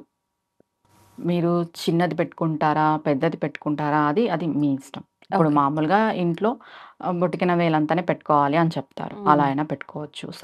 శివ సాలగ్రామాలు ఉంటాయి, అవును. బాణలింగేశ్వరులు ఇప్పుడు ఉమ్, దొరుకుతున్నారు కదా, అలా పెట్టుకోవచ్చు. ఓకే. ఏంటంటే సాయంత్రం ప్రదోష టైంలో పంచామృత అభిషేకం చేసుకోవచ్చు. లేదు మేము పంచామృత అభిషేకం చేసుకోలేము, శుద్ధ జలం, శుద్ధ జలంతో అభిషేకం చేసుకోవచ్చు. ఓకే. తర్వాత విభూది జలం, విభూది జలంతో చేసుకోవచ్చు. ముందుగా శివుడికి ఇష్టమైనది విభూది, విభూది జలంతో చేసినా చాలు. తర్వాత పూజ ఎలా చేయాలి, శివాష్టోత్తరము, రుద్రము, నమ్మకము, చవకము ఇవన్నీ చేస్తూ ఉంటారు. అలాగే బిల్వ అష్టోత్తరం కూడా చదవాలి. ఓకే. కార్తీక మాసంలో బిల్వ అష్టోత్తరం చాలా చాలా మంచిది చేసుకుంటే, శివాష్టోత్తరంతో పాటు. దానికి 108 బిల్వపత్రి పెట్టుకోవాలి. ఇంకొకటి ఈ ముందుగా చెప్పాల్సిన విషయం ఏమంటే, బిల్వపత్రిని మనం 11 సార్లు ఉపయోగించుకోవచ్చు. అంటే ఒకసారి పూజ చాలా మందికి చేసినా తెలీదు. మళ్ళీ ఇప్పుడు ఇవాళ మనం పూజ చేస్తాము, రేపటి రోజు దాన్ని వాటర్లో కడిగేసి మరి మనం ఉపయోగించుకోవచ్చు. అలా 11 సార్లు 11 రోజులు ఉపయోగించుకోవచ్చు. బిల్వపత్రికి ఆ శక్తి ఉంది. ఓకే. ఈ రోజు ఉపయోగించాము తీసేయాలి, అది వాడకూడదు, నిర్మాల్యం అనేది లేదు బిల్వపత్రికి. ఓకే. 11 సార్లు ఉపయోగించుకోవచ్చు మనం. నిజంగా కొత్త విషయం విన్నా. ఉపయోగించుకొని బిల్వ అష్టోత్తరం చదువుకోవాలి. చాలామంది కొంతమంది కోరికల మేరకు చేస్తుంటారు అవును. శివారాధన. వాళ్ళ సంకల్పం చెప్పుకొని, పాలతో చేసే వాళ్ళు పాలతో అభిషేకం చేసుకోవచ్చు. పాలతో చేస్తే ఒక ఫలితం ఉంటుంది, పెరుగుతో చేస్తే ఒక ఫలితం ఉంటుంది, విడివిడిగా ఇంకా విడివిడిగా. పంచామృతాలు ఇలా కలుపుకొని. ఫలితాలు పక్కన పెట్టేసి మనం శివుడి యొక్క సాయుధ్యం పొందాలి అంటే, శివానుగ్రహం పూర్తిగా మనకి లభించాలి అంటే, మనస్ఫూర్తిగా మీరు శుద్ధ జలం సమర్పించినా ఆయన స్వీకరిస్తాడు. ఈ కార్తీక మాసంలో ఇంకా ప్రత్యేకించి శివానుగ్రహం ఉంటుంది కాబట్టి అవును. శుద్ధ జలంతో చేసినా కూడా ఆయన స్వీకరిస్తాడు, మనల్ని అనుగ్రహిస్తాడు. ఓకే. ఇప్పుడు అంటే చాలా మందికి మనం ఎంత చెప్పినా ఏ ద్రవ్యంతో చేస్తే ఏం ఫలితం వస్తుందనే ఒక అది క్లారిటీ తెలిస్తే వాళ్ళకున్న సమస్యను బట్టి కొంచెం ఇంకా అలా చేసుకోగలుగుతారేమో ఈ కదా. కలియుగంలో ఎక్కువ ఆర్థికంగానే మనం చూస్తున్నాం కాబట్టి, అవును. ఆర్థిక సంక్షోభం చూస్తున్నాం కాబట్టి, శివుడికి చెరుకు రసంతో చేస్తే ఆర్థికంగా బాగుంటుంది. ఓకే. ఇంకా విభూదితో చేయటం వల్ల? విభూతితో చేయడం వల్ల శివ సాయుధ్యం పొందగలం మనం. ఇప్పుడు విభూది కూడా జలంలో కలిపి చేస్తారు, విడిగా కూడా చేస్తారా? విడిగా కూడా చేస్తారు. 2 రకాలుగా చేసినా అదే 2 ఫలితం రకాలుగా ఉంటుందా? చేయొచ్చు. ముందుగా మనం శివుడికి అభిషేకం స్టార్ట్ చేసే ముందు విభూది శివలింగం పైన ఉంచే స్టార్ట్ చేయాలి. ఇది విభూది అభిషేకం ఫస్ట్ శుద్ధ జలమే మనం శివుడి పైన అవును. పోస్తాం. శివుడికి సమర్పించేది శుద్ధ జలమే అవును. కాబట్టి ముందుగా మనం విభూది శివలింగం పైన ఉంచి దాని తర్వాత అభిషేకం చేయాలి శుద్ధ జలంతో. దాని తర్వాత పాలతో పెరుగుతో చేసుకోవచ్చు. ఓకే. అంటే ఇప్పుడు ఒక 2, 3 రకాల అభిషేకాలు చేసుకోవాలి అనుకున్నప్పుడు ప్రతి అభిషేకం అయిపోయిన తర్వాత మళ్ళీ జలంతో అభిషేకించిన తర్వాత ఇంకో ద్రవ్యంతో చేయాల్సి అవును. ఉంటుందా? ఇప్పుడు ముందుగా మనం విభూది పెట్టేస్తాము, శుద్ధ జలం వేస్తాం శివలింగం పైన, అది పక్కకు తీసేసుకుంటాం. ఇప్పుడు పంచామృతాలతో చేయాలనుకుంటాం, పాలు అభిషేకిస్తాం, తర్వాత శుద్ధ జలం వేయాలి. ఒక స్పూన్ అన్న ఓకే. శుద్ధ జలం సమర్పించాలి. పెరుగుతో అభిషేకం చేస్తాం, దాని తర్వాత శుద్ధ జలం సమర్పించాలి. కంటిన్యూస్గా పాలు పెరుగు తేనె అలా వేసుకుంటూ వెళ్ళకూడదు. ఎందుకని? ఎందుకనంటే శుద్ధ జలం సమర్పిస్తే అక్కడికి మీరు పాలాభిషేకం చేసిన ఫలితం. ఓహో. పెరుగుతో చేసిన తర్వాత అది పెరుగుతో చేసిన ఫలితం, నెయ్యితో చేసిన తర్వాత నెయ్యితో చేసిన ఫలితం వస్తుంది. ఓకే. ఓకే. సపరేట్ ఫలితంగా వస్తుంది. అన్ని కలిపి వేస్తే రాదు. దానికి మధ్యలో శుద్ధ జలాన్ని సమర్పించాలి అంటారు. ఓకే. ఇవేవి మేము చేసుకోలేము, మాతో అవ్వదు అనుకుంటే నార్మల్ గంగా వాటర్, గంగా జలం సమర్పించినా కూడా ఆయన స్వీకరిస్తారు. కొంచెం విభూది పెట్టేసి ఒక బిల్వపత్రి పెట్టేసి గంగ వేసినా కూడా ఆయన స్వీకరిస్తారు. ఓకే. ముందుగా భక్తి అనేది ఇక్కడ ప్రధానం. మనం ఎంత వైభవంగా చేస్తాము, ఎన్ని అభిషేకాలు చేస్తాము, ఎన్ని పండ్ల రసాలు ఉపయోగిస్తాము అనేది కాదు. మనకి శివుడి యొక్క అనుగ్రహం కలగాలి అంటే భక్తి, మన మనస్సు నిండా శివుడు నిండిపోయి ఉండాలి. అవును. అప్పుడు ఖచ్చితంగా శివానుగ్రహం కలుగుతుంది. మనం ఎన్ని చేసినా కూడా మన మనస్సులో భక్తి లేనప్పుడు ప్రయోజనం వృధానే. లేదు. అవును. ఇప్పుడు ఈ బిల్వ పత్రాలతో ఆరాధిస్తున్నప్పుడు గూడా చాలా మందిని చూస్తుంటాము. కొంతమంది ఇలా పెడుతూ ఉంటారు. కొంతమంది తిరిగేసి పెడుతూ ఉంటారు పత్రాన్ని. హ్మ్. అంటే అసలు చేయాల్సిన విధానం ఏంటి? కొన్నిసార్లు రివర్స్‌లో పెట్టినప్పుడు అరే! వీళ్ళేంటి ఇట్లా రివర్స్‌లో పెట్టారు తప్పు గదా! అనే ఆలోచనొస్తుంది. కొన్ని సందర్భాల్లో ఎవరైనా చెప్పినప్పుడు అలా పెడితే ఒక ఫలితం, ఇలా పెడితే ఒక ఫలితం అంటారు. అసలు వాస్తవం ఏంటండి? ఎలా అయినా పెట్టొచ్చండి. హ్మ్. ఇలానే పెట్టాలనేదేం లేదు. అంటే ఈన తగిలితే లక్ష్మీ కటాక్షం కలుగుతుంది అంటారు. అంటే స్వామి సైడ్ అది కాడ ఉండేటట్టు కాడ పెట్టాలా? ఇట్లా ఆహా! రివర్స్‌లో ఓకే. తగిలిందానికి. ఇట్లా ఆకు ఇలా ఉంటుంది కదా! హ్మ్. హ్మ్. పైకి ఆకొచ్చేసి కింద ఇలా వస్తుంది కదా! అవును. ఈన టైపులో. అది తగిలితే లక్ష్మీ కటాక్షం అంటారు. ఆహా! ఇలా బోర్లా వేస్తాం కదా ఆకుని, హ్మ్. శివుడి యొక్క అనుగ్రహము అంటారు. హుహుహు. ఎలా అయినా పెట్టొచ్చు. ఇలా పెట్టాలి, అలా పెట్టాలనేదేం లేదు. ఓకే. భక్తితో పెట్టాలి. హ్మ్. ఆయనకి ఎలా పెట్టినా కూడా ఆయన స్వీకరిస్తారు. ఇప్పుడు చాలామంది పువ్వులు, బిల్వపత్రాలు అన్నీ కూడా వెండివి పెట్టుకొని వెండి వాటితో పూజ చేస్తున్నారు. నిజంగా అంటే ఇట్లాంటి వాటితో చేస్తే ఒక రకంగా వెండి, బంగారం పూజల్లో ఉపయోగించినప్పటికీ అవి ఆర్టిఫిషియల్. ఫలితం ఉంటుందంటారా? ఉండదు. ఉండదు. ఎందుకు ఖచ్చితంగా ఖచ్చితంగా చెప్పేస్తున్నారు. ఉండదు. అది ఆర్టిఫిషియల్. హ్మ్. లోహంతో చేసుకున్నాం మనం అది. అవును. మనకి ప్రకృతి ఇచ్చింది ఉంది కదా! అవును. స్వయంగా ప్రకృతే ఇచ్చింది. ఉన్నాయి. తులసి, బిల్వపత్రి, హ్మ్. జమ్మి, ఉసిరి అవును. ఇవి మనకు ఉన్నప్పుడు వాటితో ఏం పని? అంటే చాలామంది ఇప్పుడు మాకు దొరకవు అవి దొరకవు అంటారు. అని. హ్మ్. దొరకనప్పుడు ఇది వెండిది నువ్వు పెట్టినంత మాత్రాన నీకు ఆ ఫలితం వస్తుందనేదైతే లేదు. హ్మ్. ఒరిజినాలిటీనే. ఓకే. ఇప్పుడు ప్రకృతిలో వచ్చే బిల్వపత్రి చెట్టు నుండి మనం తెంపి తీసుకొచ్చి శివుడికి అవును. సమర్పించే దాంట్లో ఒక ఔషధం ఉంటుంది. ఓకే. ఔషధ గుణాలుంటాయి. ఆ! ప్రతి ఒక్క చెట్టుకి మన సాంప్రదాయంలో చెప్పిన ప్రతి ఒక్క వృక్షానికి ఒక్కొక్క ఔషధం ఉంటుంది. హ్మ్. మనకి వెండి, బంగారులో ఔషధం లభించదు కదండీ! అవును. అవును. ఇది నిజమే. ఔషధ గుణాలు గూడా వాళ్ళు దృష్టిలో పెట్టుకొని చెప్పడం జరిగింది. హ్మ్. ఓకే. అంటే వాటి వల్ల మన ఒక రకంగా హెల్త్ బెనిఫిట్స్ కూడా ఉంటాయి. హ్మ్. సేమ్ టైమ్ పూజకి అవి ఒరిజినల్‌వి పెడితే ఫలితము అని అన్ని రకాలుగా ఆహ్, ఇమిడీకృతమై ఉంటుంది. పూజలో భాగంగా మన హ్మ్. పెద్దవాళ్ళన్నీ గూడా ఒక రకంగా ఆ ప్రాసెస్‌ని అలా హ్మ్. కొనసాగిస్తూ తీసుకొచ్చారు. అవును. ఇన్ని ఒక దగ్గర ఉండాలి అని చెప్పి నిజం హ్మ్. చెప్పాలంటే. ప్రతి పండుగకి, ప్రతి పుష్పానికి, ప్రతి ఆకుకి ఒక అర్థం ఉంటుంది. ఉంది. అది సైంటిఫిక్‌గా గావచ్చు, పూజకు సంబంధించి శాస్త్రంగా గావచ్చు. మనకి అందరికీ తెలిసిన విషయమే. శ్రీకృష్ణ తులాభారం. అవును. మనకి సత్యభామ మొత్తం అన్నీ తీసుకొచ్చేసి హ్మ్. పెట్టేస్తుంది. ఆయన్ని తుంచాలా అని చెప్పేసి. తూల్చడానికి. హ్మ్. బంగారు ఆభరణాలంతా తెచ్చి పెడుతుంది. హ్మ్. కానీ కృష్ణ పరమాత్మ తూగడు. హ్మ్. రుక్మిణి తులసిని సమర్పిస్తుంది భక్తితో. అవును. మనం భక్తితో ఫలం పెట్టినా, పుష్పం పెట్టినా, ఏం పెట్టినా భగవంతుడు స్వీకరిస్తాడు. హ్మ్. ఆడంబరాలతో మనం వెండి పూలు, వెండి ఆకులు ఏం పెట్టినా భగవంతుడు స్వీకరించాడు. హ్మ్. ఏదైనా లోహంతో చేసింది ఇప్పుడు మనకి ఉంది, మనం పెట్టుకోగలుగుతున్నాం. లేని వాళ్ళు అవును. ప్రకృతి ఇచ్చిందే కదా అవును. ఉపయోగించుకోవాల్సింది. ఉన్నవాళ్ళు ఆడంబరాలకి పోయి చేసుకుంటున్నాం. హ్మ్. లేని వాళ్ళు హ్మ్. భగవంతుడు ఎప్పుడు సదా లేని వాళ్ళ గురించి ఆలోచిస్తాడు. ఆ! ఉన్న వాళ్ళ గురించి కాదు ఆలోచించేది భగవంతుడు. హ్మ్. లేని వాళ్ళు, పేదరికంలో ఉన్నవాళ్ళు, వెనుకబడిన వాళ్ళు నన్ను ఎలా చేరుకోవాలి, నన్ను ఎలా ఆరాధించాలి అనే ప్రకృతి పరంగా పరదేవత నిండి ఉంది. హ్మ్. ప్రకృతి అంతా. మనకు నిజంగా ఈ ఒక్క ఉదాహరణ చాలు. మనం ప్రకృతితో భగవంతుని ఆరాధించాలి ఆరాధించాలి కాబట్టి అని చెప్పడానికి ఆ ఇదొక్క ఉదాహరణ. శ్రీకృష్ణ తులాభారం యొక్క ఉదాహరణ చాలు. అవును. మనం భక్తితో భక్తితో. సమర్పించాలి. ఏది సమర్పించినా హ్మ్. భక్తి, ప్రేమతో మనం భగవంతునికి సమర్పిస్తే ఖచ్చితంగా ఆయన అనుగ్రహం మనం పొందగలం. వాస్తవం అండి. నిజంగా మంచి ఉదాహరణ. హ్మ్. ప్రతి ఒక్కరికి మంచిగా అంటే ఎళ్ళిపోతుంది బుర్రలోకి. అవును. నిజమే గదా! ఇది ఆడంబరాలు ఉన్నంత సేపు అదక్కడ ఏమాత్రం త్రాసు జరగలేదు. అవును. ఆ ఒక్క తులసి దళం పెట్టగానే నార్మల్ అయిపోతుంది నార్మల్ గదా! అయిపోతుంది. ఆయన అదొక్కటి తూగుతాడు. అర్థమైపోతుంది. నిజంగా అవును. భక్తి ఎంత ప్రధానం భక్తి ఎంత అనటానికి. ప్రధానం అనేది. అవును. అవునా గదా! నిజం. నిజం. నేను ముందుగా చెప్పేదొకటే అండి. భక్తి ప్రధానం. హ్మ్. ప్రయత్నం ముఖ్యం. అవును. మనం ప్రయత్నం జేయాలి. హ్మ్.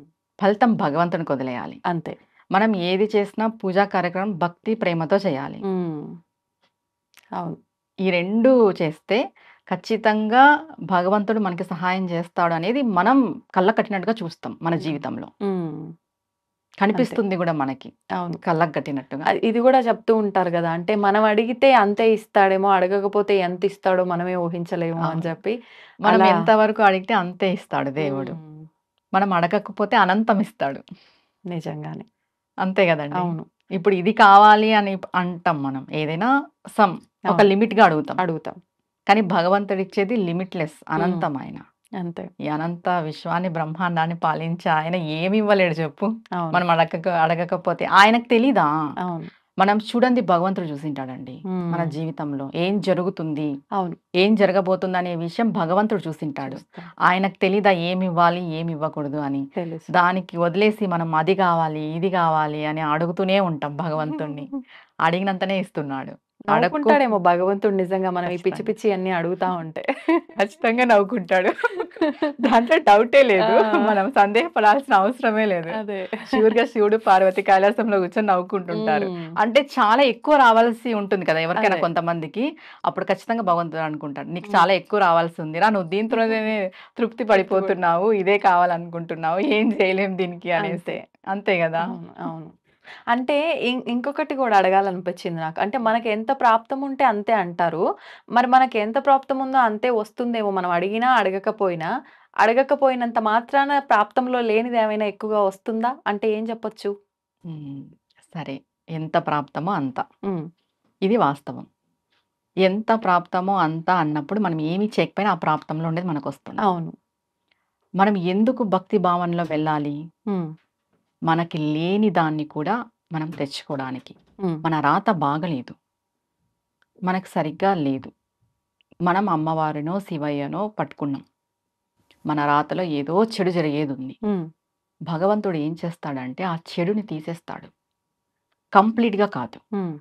మీకు 1000% జరిగేది హ్మ్. 100%కి, 100% జరిగేది 10-20%కి చేస్తాడు. ఓకే. ఇబ్బంది ప్రాప్తం ఉంటుంది. ఇప్పుడు మన ఎక్కువ ఇబ్బంది రాతలో అనిపించకుండా. ప్రాప్తం పాము కుట్టాల్సి ఉంటుంది. హ్మ్. ఎగ్జాంపుల్. అదే ఈ రోజుటికి ప్రాప్తం. హ్మ్. మనకు పాము కరవాలి. భగవంతుడి యొక్క భక్తిలో మనం ఉంటే, భగవంతుని యొక్క పాదాలు మనం పట్టుకుంటే, తేలో, చీమో, జర్రో కరిచేలా చేస్తాడు. హుహు. ఇప్పుడు చాలామంది వితండవాదం చేసేవాళ్ళు, మనకు రాసుండేదే జరిగినప్పుడు మనం ఇవి ఎందుకు చేయాలి? అవును. అవును. అవెందుకు చేయాలి అంటారు కదా! హ్మ్. మనం చేయాల్సిన దాన్ని ఎందుకు చేస్తున్నాము అంటే, మన కర్మను తగ్గించుకోవడానికి చేస్తున్నాం. హ్మ్. పెద్ద పెద్ద గండాలు ఉండొచ్చు మన అవును. జీవితంలో. వాటిని భగవంతుడు తగ్గిచ్చేస్తాడు. ఓకే. మన భక్తి అనేది తగ్గిచ్చేస్తుంది. హ్మ్. అంటే వాటి జరిగేయి యొక్క ఎలా జరుగుతాయి. కాపోతే ఎక్కువ కష్టాలు ఎక్కువ పడుతూ ఇది వెళ్ళాల్సింది కొంచెం లేకోకున్నట్టు. సులువుగా అంటే వెళ్ళడం మనకు కోసం. అర్థమైపోతుంది, ఇది ఇంకోలా జరిగింటే ఏమవ్వు మన హ్మ్. జీవితము అని. అవును. అది అనిపిస్తుంది. భగవంతుడు మనకి అనిపించేలాగా చేస్తాడు. హ్మ్. అప్పుడు అనిపిస్తది, ఆ! దేవుడున్నాడు, మేము దీని నుండి బయటపడిపోయినాం. అవును. ఆ నిజం. ఇంకోలా జరక్కోకున్నట్టు కాపాడేవాడే భగవంతుడు. హ్మ్. మనం ఈ పూజలు, వ్రతాలు, నోములన్నీ వాటి కోసమే చేస్తాము. తర్వాత మోక్షం. అవును. ప్రతి ఒక్కరు గూడా అండి, సామాన్య ప్రజలతో పాటు దేశం ఉన్నవాళ్ళు, సాధకులు, హ్మ్. అనుష్ఠాన పరులు ప్రతి ఒక్కరూ 5 భిక్షలడగాలి భగవంతుడిని. ఏమేమండి? మొదటిది విద్యా భిక్ష. హ్మ్. మనం ఏ దాంట్లో ఉంటామో దాంట్లో మనం నేర్చుకునేదుంటుంది. జ్ఞానం ఏ ఒక రకంగా పనిలో దానికి ఉంటామో సంబంధించి. మనం జ్ఞానం. టీచర్ అయితే టీచరు, లాయర్ అయితే లాయరు, పోలీస్ దానికి తగ్గట్టు మనం నేర్చుకోవాలి. రూల్స్ అవును. అండ్ రెగ్యులేషన్స్ ఉంటాయి. అవునవును. మనం తెలుసుకోవాలి. హ్మ్. జ్ఞానం. మనం పై ప్రమోషన్స్ పొందాలన్నా, పైకి ఎదగాలన్నా జ్ఞానం అనేది చాలా ఉండాలి. ఇంపార్టెంట్. విద్యా భిక్ష. హ్మ్. 2 వచ్చేసి ధనభిక్ష. హ్మ్. ధనం. చేసిన పనికి ప్రతిఫలమా? హ్మ్. ధనభిక్ష. ఓకే. ఎందుకంటావా ఈ కలియుగంలో ఖచ్చితంగా ధనం పైనే నడుస్తుంది. ధనం మూలం ఇదం జగత్ అని అన్నారు. అవును. అది. హ్మ్. హ్మ్. ఆరోగ్య భిక్ష. ఆ! ఆరోగ్యం లేనిదే ఎన్నున్నా గూడా. ఎన్ని ఉన్నా, ఎంత కోట్లు సంపాదించినా అవును. ఆరోగ్యం లేనిదే ఏమి చేసుకోలేం. హ్మ్. 4 కామ్య భిక్ష. హ్మ్. మన కామ్యము, మనం అనుకున్న పనులు సకాలంలో నెరవేరాలి. హా! టైం దాటి నెరవేరినా కూడా ఏం ప్రయోజనం ఉండదు. కొన్ని అవును. పనులు. నిజమే అండి. కొన్ని పనులు. ఇప్పుడు ఒక పెళ్లి పెట్టుకున్నాము ఆ హ్మ్. డేట్‌కి. ఆ డేట్‌కి పెళ్లి జరిగిపోతేనే మంచిది. అవును. ఇంకో డేట్‌కి పోస్ట్‌పోన్ అయ్యి, అది క్యాన్సిల్ అయ్యి ఇంకోలాగా జరిగితే హ్మ్. అది కామ్యం నెరవేరినట్టు కాదు. అవును. సకాలంలో మన కామ్యం నెరవేరాలి అంటే అమ్మవారి అయ్యవారి యొక్క అనుగ్రహం ఉండాలి. కామ్య భిక్ష అడగాలి. ఓకే. 5వది మోక్ష భిక్ష. ఇవన్నీ దాటుకొని వస్తే ఖచ్చితంగా మోక్షం లభిస్తుంది. ఓకే. మోక్షం ఖచ్చితంగా అడగాలి మనం. ఎందుకంటే ప్రతిసారి సంసార సాగరము, క్రిమి కీటకాలు, జంతులాగా జన్మలు ఎత్తి ఎత్తి ఎత్తి విసిగిపోయేదానికంటే ఒక్కసారి మోక్షం ఉంటే వీటి నుండి మనం పూర్తిగా బయటపడిపోతాం. ప్రతి ఒక్కరు పూజ అయిపోయిన తర్వాత, ఏ పూజ, నిత్య పూజ కానీ, మనం సంకల్ప పూజలు కానీ, వ్రతాలు కానీ ఏవి చేసిన తర్వాత కూడా 10 నిమిషాలు హారతి అంతా ఇచ్చేసిన తర్వాత 10 నిమిషాలు కూర్చొని మంత్రం అనుకోవద్దు, ఏమి అనుకోవద్దు. మగవాళ్ళు అయితే దోసిళ్ళు పట్టాలి. ఓకే. ఈ 5 భిక్షలు అడగడానికి. ఆడవాళ్ళు అయితే కొంగు పట్టాలి. కొంగు పట్టుకొని ఈ 5 భిక్షలు మాకు ఇవ్వమ్మా అని అడగాలి. ఇప్పుడు భిక్ష అనేది ఎందుకు వాడుతున్నాము అంటే మనం ఎవరిని అలా అడగలేం. అవును. కానీ భగవంతుని అడగగలం. మనం అడిగేది ఎవ్వరు చూడరు కూడా. ఓన్లీ భగవంతునికి మనకి మాత్రమే తెలుసు అది. భగవంతుడి ముందు మనం ఎంత. అవును. మోకరిల్లిపోయి మనం అడిగితే భగవంతుడు ఖచ్చితంగా మనకి మార్గం చూపిస్తాడు. అనుగ్రహం మనకిస్తాడు. అది. అవును. ప్రతి ఒక్కరు చేయాల్సిన పని పూజ అయిపోయిన తర్వాత, నిత్య పూజ అయిపోయిన తర్వాత ప్రతిరోజు ఈ 5 భిక్షలన్నిటివి అడగాలి. ఓకే. మగవాళ్ళైతే దోసిలు పట్టుకొని అడగాలి. ఆడవాళ్ళైతే కొంగు పట్టుకొని అడగాలి. మోకాళ్ళ పైన కూర్చొని. ఓకే. అంటే స్వామి నేను నీ ముందు ఇలా మోకరిల్లిపోయినాను. నీ పాదాలకి నేను దాసోహం అంటున్నాను. నేను ఇప్పుడు శరణాగతి వేడుకుంటున్నాను. నాకు ఈ 5 భిక్షలను ప్రసాదించు. నా జీవితాంతం ఈ 5 భిక్షలు నాకు కావాలి అని మనం భగవంతుని వేడుకుంటున్నట్టు. అవును. ఇది ప్రతి ఒక్కరు గుర్తుపెట్టుకోవాలి నిజంగా.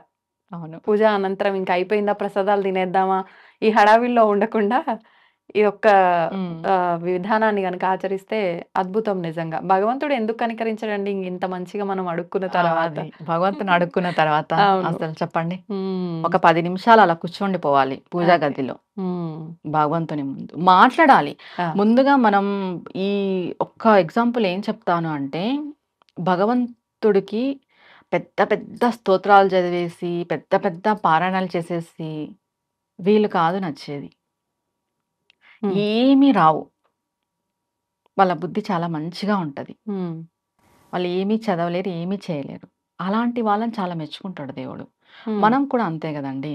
చిన్న పిల్లల్ని బాగా వచ్చి రాని మాట్లాడే పిల్లల్ని బాగా ముద్దు చేస్తాం. అవును. వాళ్ళు ఎంత ముద్దు ముద్దుగా ఉంటారు. పెద్దగా అయిన తర్వాత మాట్లాడితే నోరు మూసుకో, ఎందుకు మాట్లాడతావు, అతి మాటలు మాట్లాడతావు అంటాం కదా పిల్లల్ని. అలా భగవంతుడు కూడా ఏమీ రాని వాళ్ళ వైపే ఉంటాడు ఎక్కువ. మాకు అన్ని తెలుసు అని అనుకొని అహంగా ఫీల్ అయ్యే వాళ్ళ దగ్గర ఉండడు. మేము ఇది చదువుతాం, చాలా మంది చెబుతారు మాకు అదొచ్చు ఇదొచ్చు, మేము ఇది చదువుతాం, ఇది పారాయణం చేస్తాం, ఇది ఇన్నిసార్లు పారాయణం చేస్తాం.